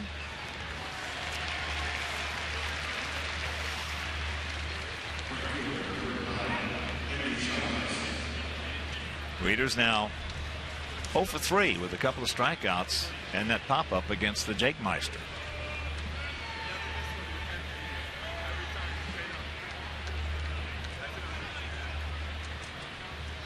Tomorrow's afternoon game, Jason Hamill against Gavin Floyd. And then it's hitting the road once again. So the finale of the homestand, the finale of the 4-game series against the Orioles.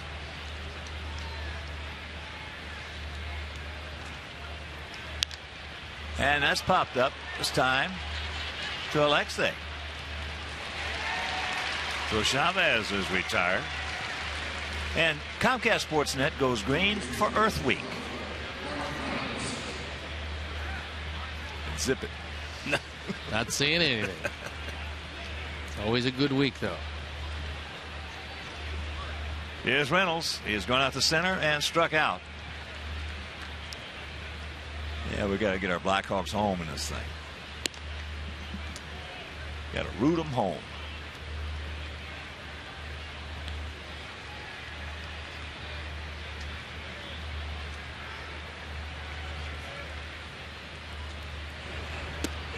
Up high. 2-0.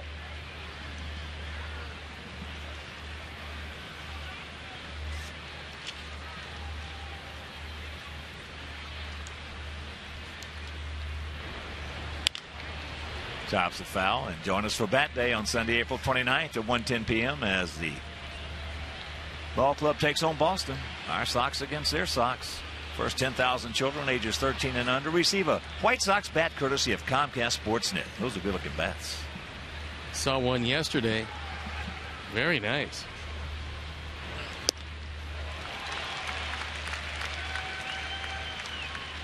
2-2.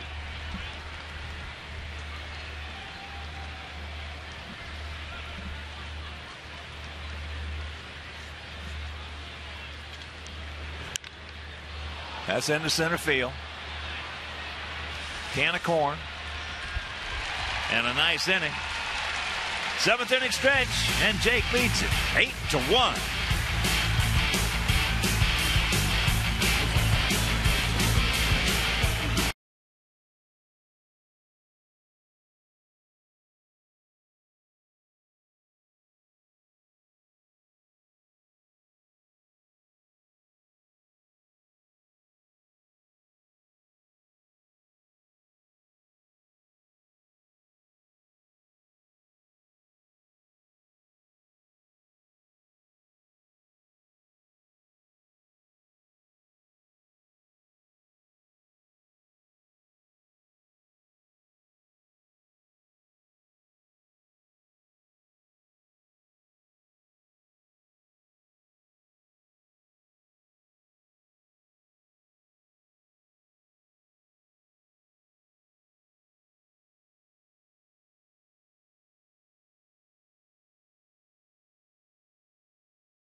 And Fukudomi.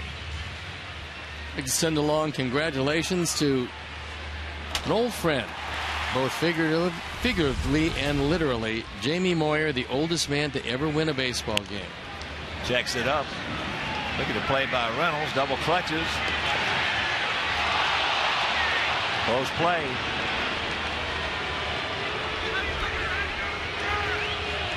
And that's out number one. Ditto. Really amazing. 49 plus years old. AJ bidding for another hit. Him an eyelash from getting it.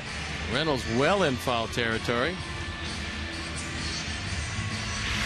Called by Jerry Meals. Instead he had him by an eyelash. So here's Alex. He started off last inning. He was hit by a pitch. Breaking ball. So he is still 1 for 1. A single, a sacrifice fly, and hit by a pitch.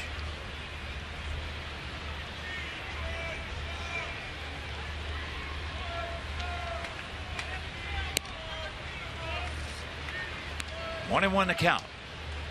Yeah, Jamie. I used to love to watch him pitch. It's really hard to believe. I mean, last night he was a sensational pitcher again. Where'd he go? 7 innings, giving up 2 earned runs. Just a magnificent performance. His team certainly helped him out.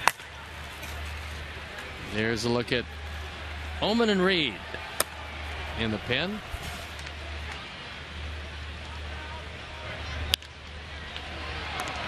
Backhanded over the top. Davis with a nice stretch. 2 down. So I'm sure Jamie will keep the baseball. Defeating the San Diego Padres in Colorado. No, that baseball's headed for Cooperstown. Well, he'll have. There's probably enough of them at this point. We had some nice shots of his family. They were all at the game. Pretty nice.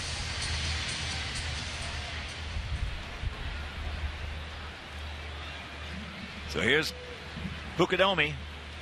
A walk and 2 strikeouts. Takes the strike.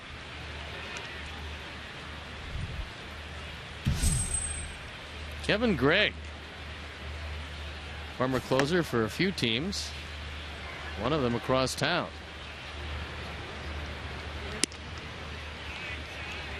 Yeah, Jamie can keep going. I mentioned that game last night that Scott McGregor pitched against us. Struck out 10, 3 hits shutout against a good White Sox offensive team and never hit 80. With his changeup and his control, you're holding teams down in Colorado. You're doing a pretty good job. That's a tough place to pitch.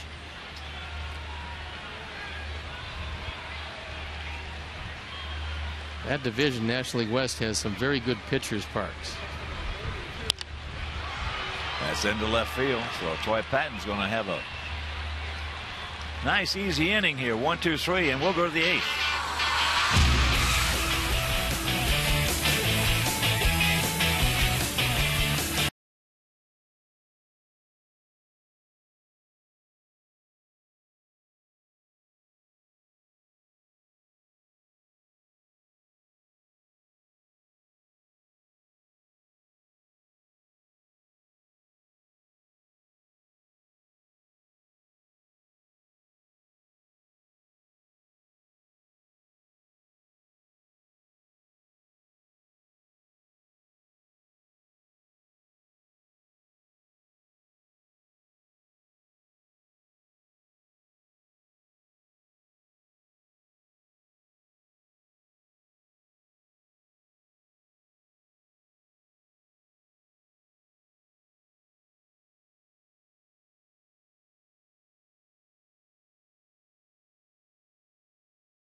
Did a terrific job. Will Oman comes into the game. There are the numbers on Will. Things not going real well right now, but this is a good night to turn it around. Jake went a strong 7. Gave up just a 1 run, 4 hits, and was largely in command the entire night. Didn't walk on anybody. fanned 8. Just a terrific performance. 3 good ones in a row. He's back. He's healthy. When the Jake Meister's healthy, he knows what he's doing out there on that bump. So here's Oman. That's foul off the bat of Chris Davis. He's 0 for 2.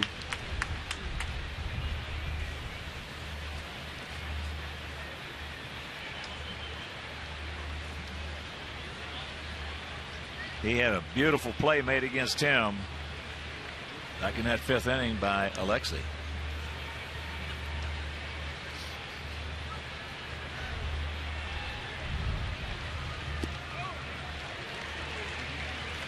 And if you miss that play, poof.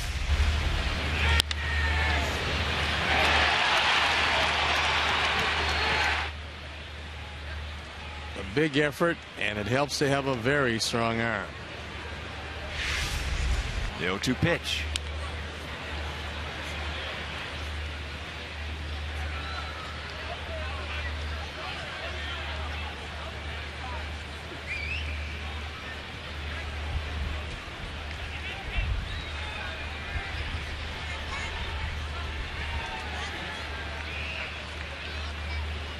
Tigers have just tied up the Royals at 3.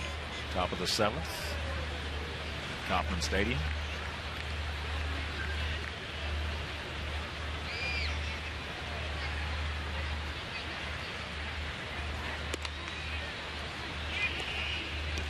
One and 2 the count. Chris Davis, who is now 3 for 10 in this series.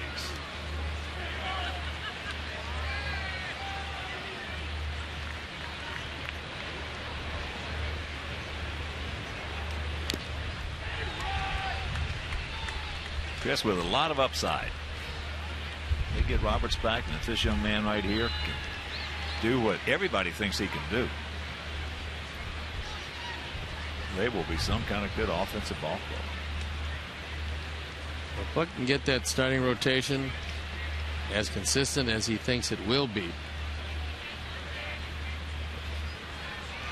that'll be a lot tougher. And there's a base hit in the center field, broken bat. Meanwhile, the leadoff man aboard.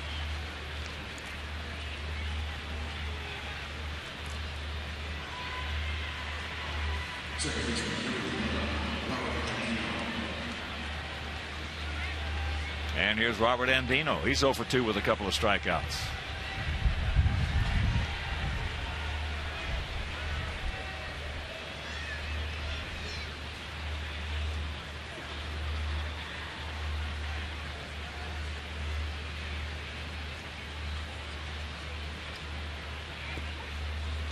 Blocked nicely by AJ. You're just tuning in. Orioles took the lead with 1 in the 2nd.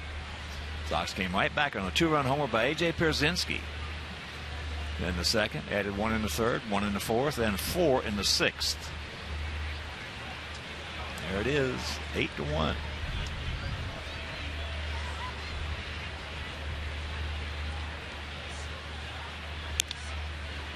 Tops it foul. And follow the White Sox with the MLB.com at @BAT12 app for your iPhone, iPad, Android, and Windows Mobile. Get live audio, pitch tracking, video highlights, and more. Text @BAT to 31826 or visit WhiteSox.com for details.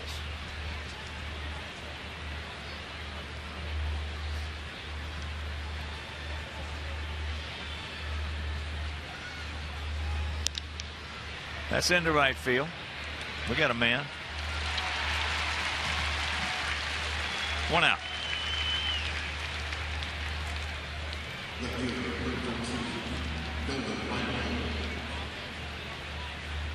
With that, that'll bring up the left fielder, Nolan Reimold. Struck out in the 1st, 3rd, and singled in the 6th. Dangerous hitter.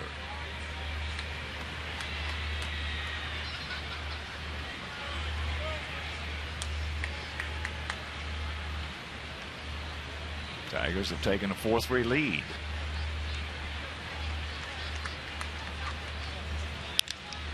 Could be. Nope.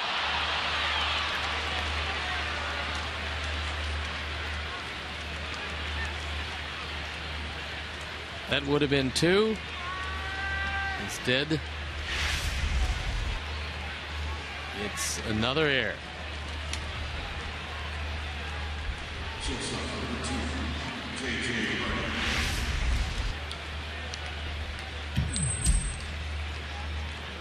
One thing about Will Oman so far this year, He hasn't had much luck. if he's had any, it's been bad.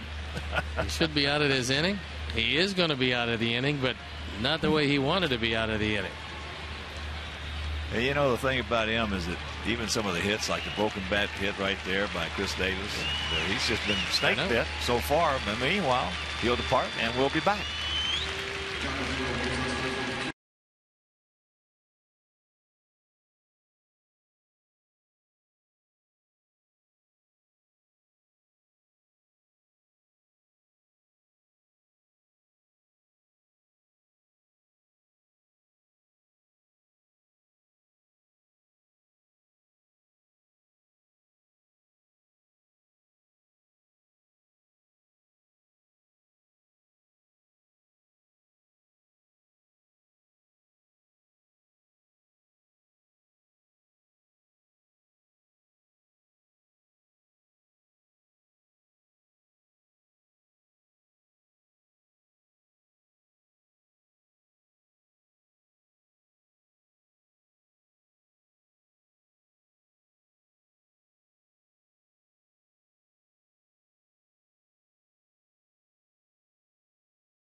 And get analysis from our Chuck and Bill. Let's go live to Robin's post-game remarks. This White Sox post-game live immediately following the game on Comcast Sportsnet, fans' best friend. It's our Honda call to the pen, and it is Addison Reed. He inherits Orioles at first and second. Only 1 out here in the 8th inning. There you look at the numbers so far. They've been very impressive. We'd love to see J.J. Hardy hit a ground ball in the infield and get a double play and get out of this one.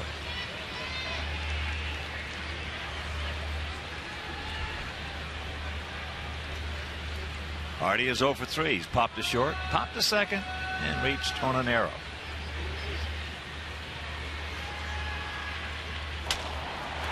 Outfield spread out. Diaz the deep in center.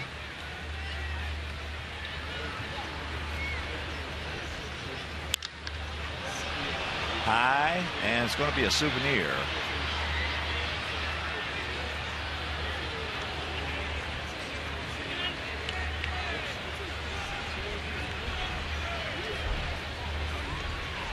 Hardy, 30 homers last year.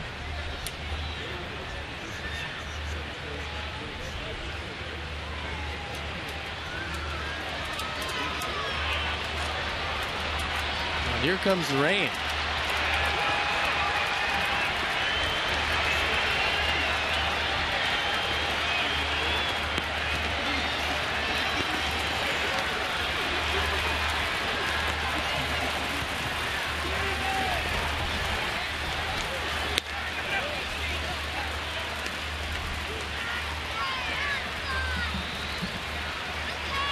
A lot of fans heading for protection.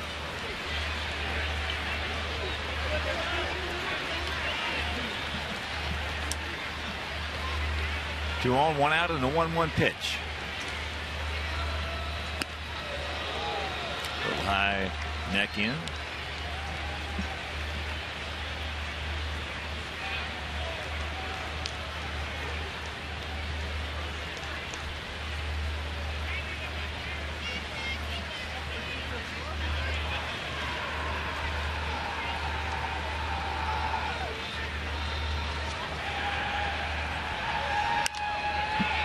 High pop up, stay in here.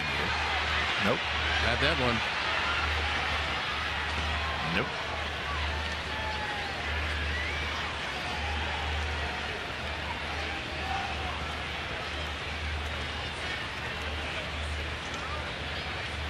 Eight, 10, and 2 for us. 1, 5, and 1 for them. There's Roger Bossard.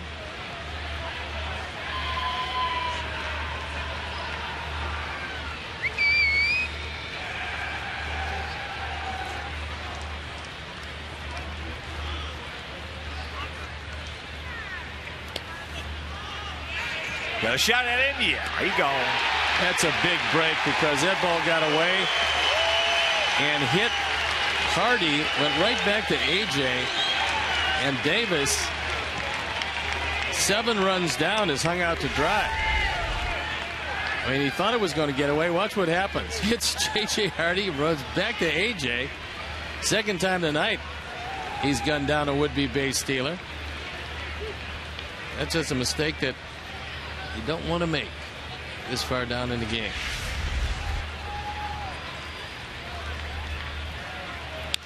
And that's chop foul.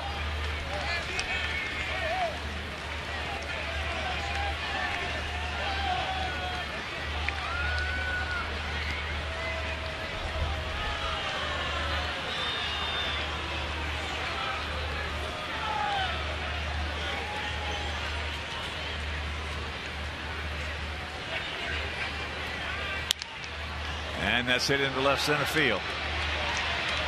Diaz is there, makes the catch. That'll retire the side. He catch a break, take advantage of it. We'll go to the bottom of the 8th, leading 8-1.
A 1-2-3 first.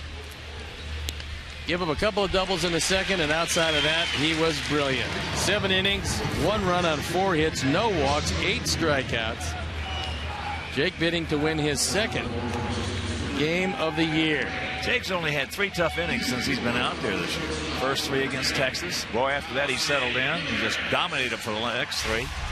Goes out and dominates the Detroit. Yeah, and his lineup. His control has been terrific. He's taken something off his fastball. He's been just a terrific pitcher. Well, the one thing I love about Jake is he is such a good competitor. Knows what he's doing, as we talked about in spring training. First time since he's been in a White Sox uniform as Alexei takes a strike from Kevin Gray. That he's been healthy. Well, he said it in the spring. He said, look, I don't care what happens down here. I feel good. First time I felt good in a long time. And he's showing you that he's right now 100% and knows a little something about pitching besides the days when he could just throw it by you at 95. Well, he's changing speeds on some of his breaking stuff, and that really upsets the hitters. perspective. Yep. Threw some good straight change ups. That's what it's about, throwing strikes and changing speeds.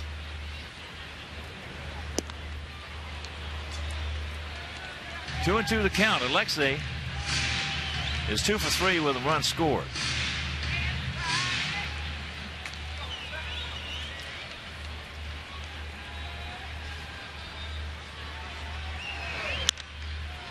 And that is slicing and going souvenir.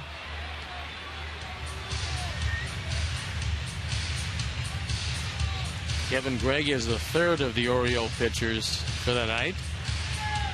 Hunter started 5 2/3, 8 runs on 9 hits, 4 walks, 1 intentional, 8 strikeouts.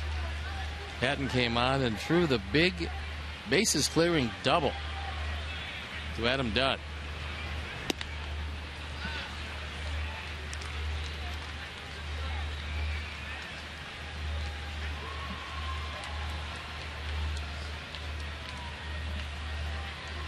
Payoff pitch.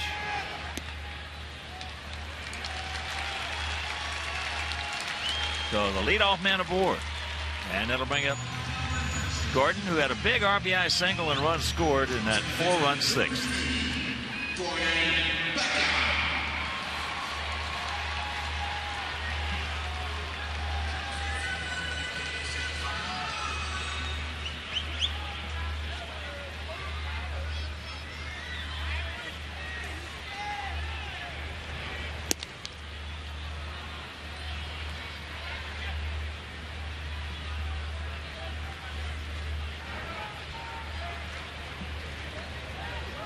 Kevin Floyd against Jason Hamill tomorrow afternoon. Make your plans to be with us here at the ballpark.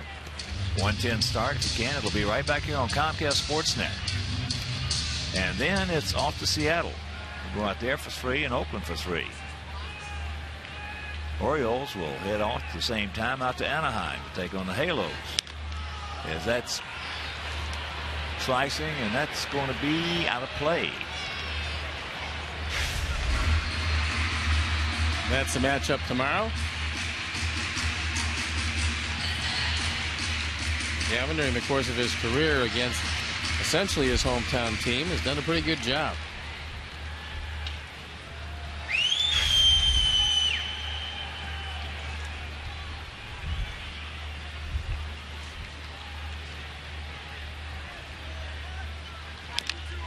Ouch.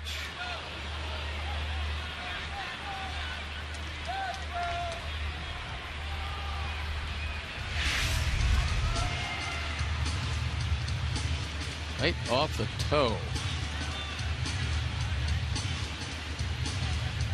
Get out the paper clips. I never had that. Did you ever have your trainer do that to you? Yeah. To loosen the pressure there? Sure. Get through. Nice pick. They can't get anybody. That should be a base hit.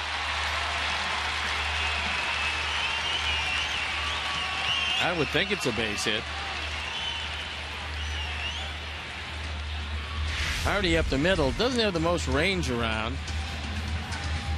Gordon could use a base hit. This is a tough play. Andino stays on the bag. Maybe, but it goes the second hit of the night for Gordon Beckham.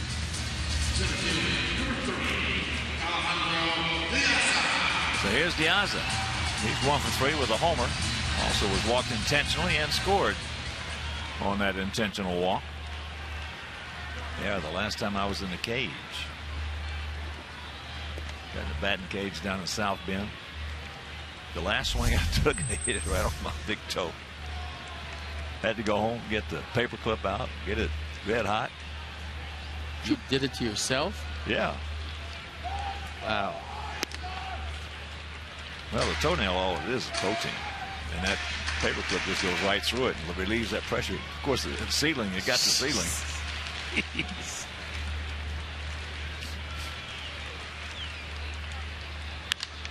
That ball hit well into left field.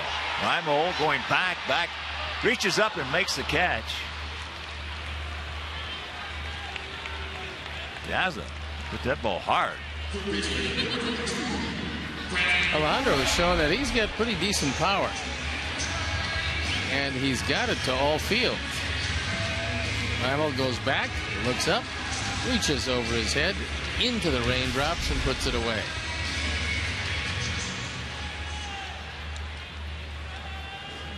Come on, Brent, get yourself a knock, buddy. He's 0 for 4 tonight, 1 for 12 in the series.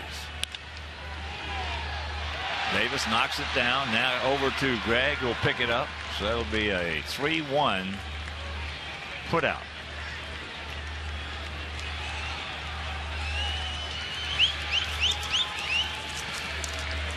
And here comes Adam. Just like we promised earlier in the game, it's Miller time, brought to you by Miller Lite.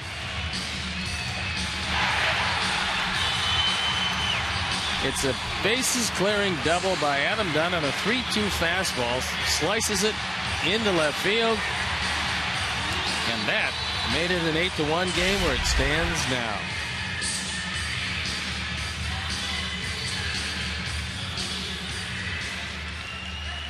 Have yourself a good night. Pick him up, big man.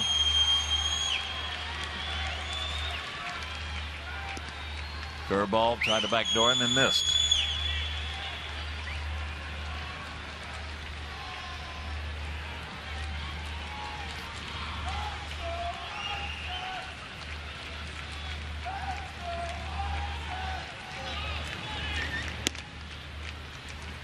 And the count 2-0 with Paulie on deck.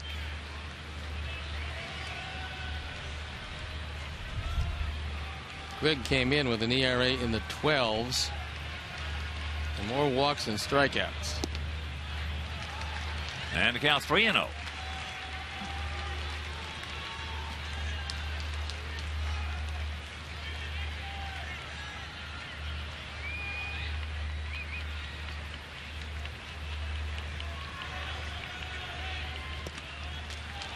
That will load him up.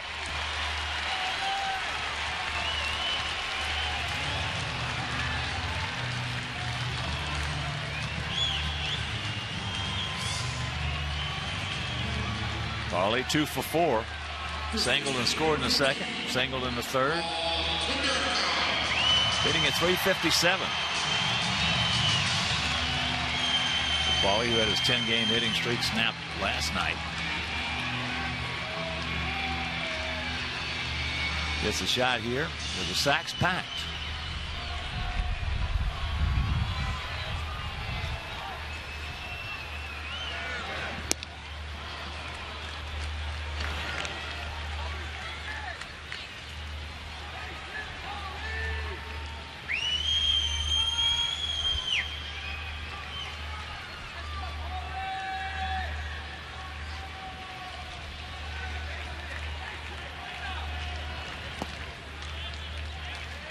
Nice pick by Wieters.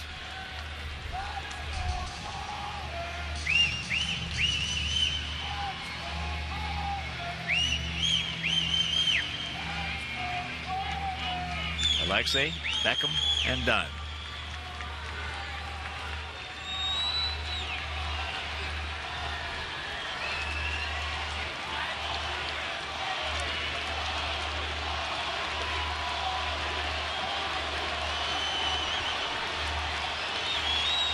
Still a drizzle coming down.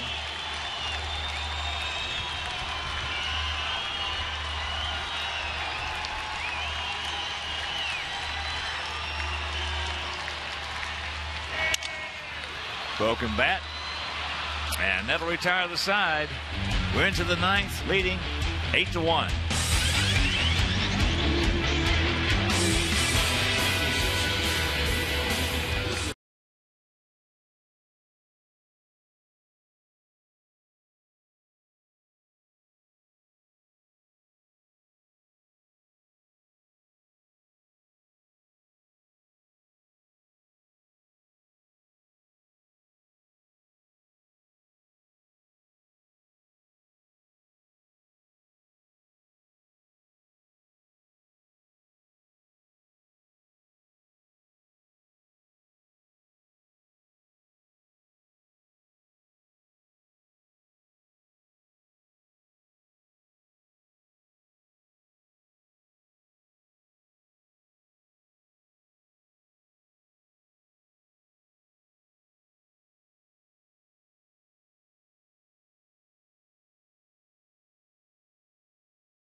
has to hold a 7-run lead. Things going pretty well tonight in all departments for the Sox. 8 runs on 11 hits. And the 2 errors did not come back to haunt anybody. No, Jake, it's a lot easier for veteran pitchers to pitch over errors than it is rookies. Always.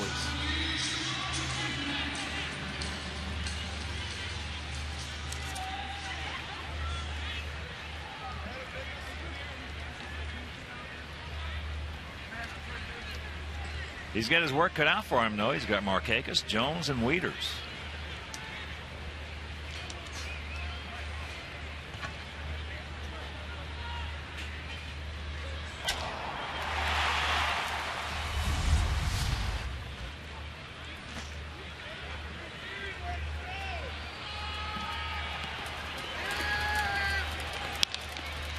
Ground ball up the middle. Alexei?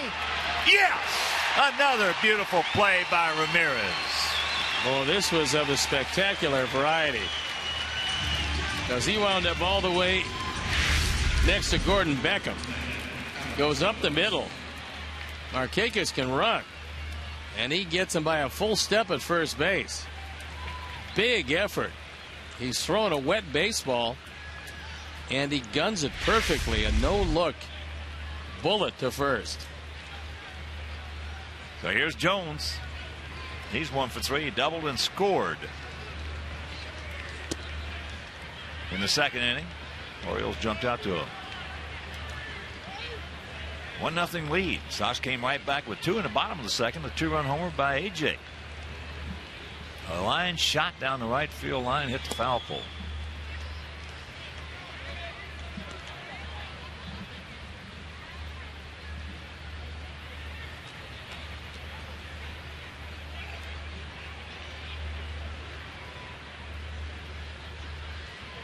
Outfield straight up, spread out about equidistant. Fastball at 97.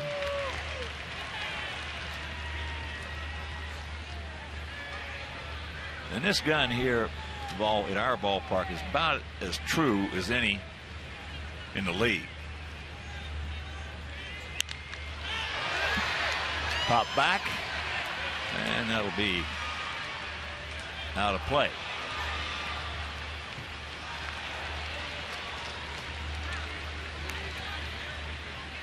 I remember a few years ago, the Orioles at Camden Yards, they had their gun pumped up. Had it heated up a little bit? At least 5 or 6.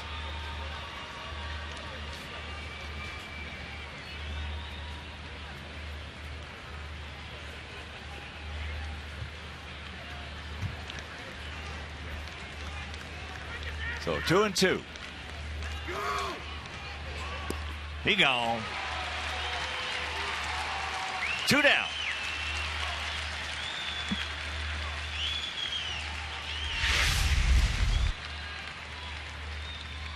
Good slider. That's about as good as a lot of people's fastball. And 1 out to go.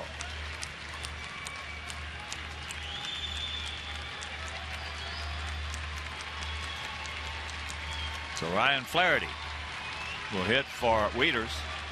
Matt was 0 for 3 tonight. Flaherty, a Rule 5 draft out of the Chicago Cubs organization. At one point, in the top 3 or 4 prospects in that organization. But they chose to leave him off the 40-man roster, and the Orioles liked what they saw. That's high into right field. And when it comes down, this ball game will be over. So the Sox get on the board as they pick up their first victory in this series. The finale of this 4-game set will be tomorrow. Once again, it'll be Gavin Floyd against Jason Hamill. But the Sox behind Jake Peavy, who dominated this lineup like he did the Tiger lineup, and like he did his last 3 innings against the Ranger lineup. He's awesome. Well, he came out changing speeds, hitting his spots. The only run he gave up was a fastball exactly where he wanted to throw it, over the head of Endy Chavez, who wound up doubling in the right field corner. That was the only run the Orioles were able to collect tonight. This has been a red-hot team. And A.J., as he's been doing consistently, started off the scoring with a 2-run homer in the second. Scored again in the third and the fourth. And then put this game away in the sixth. So with the pitching and some pretty good hitting tonight, it was nice to see Gordon Beckham come through with a couple of base hits.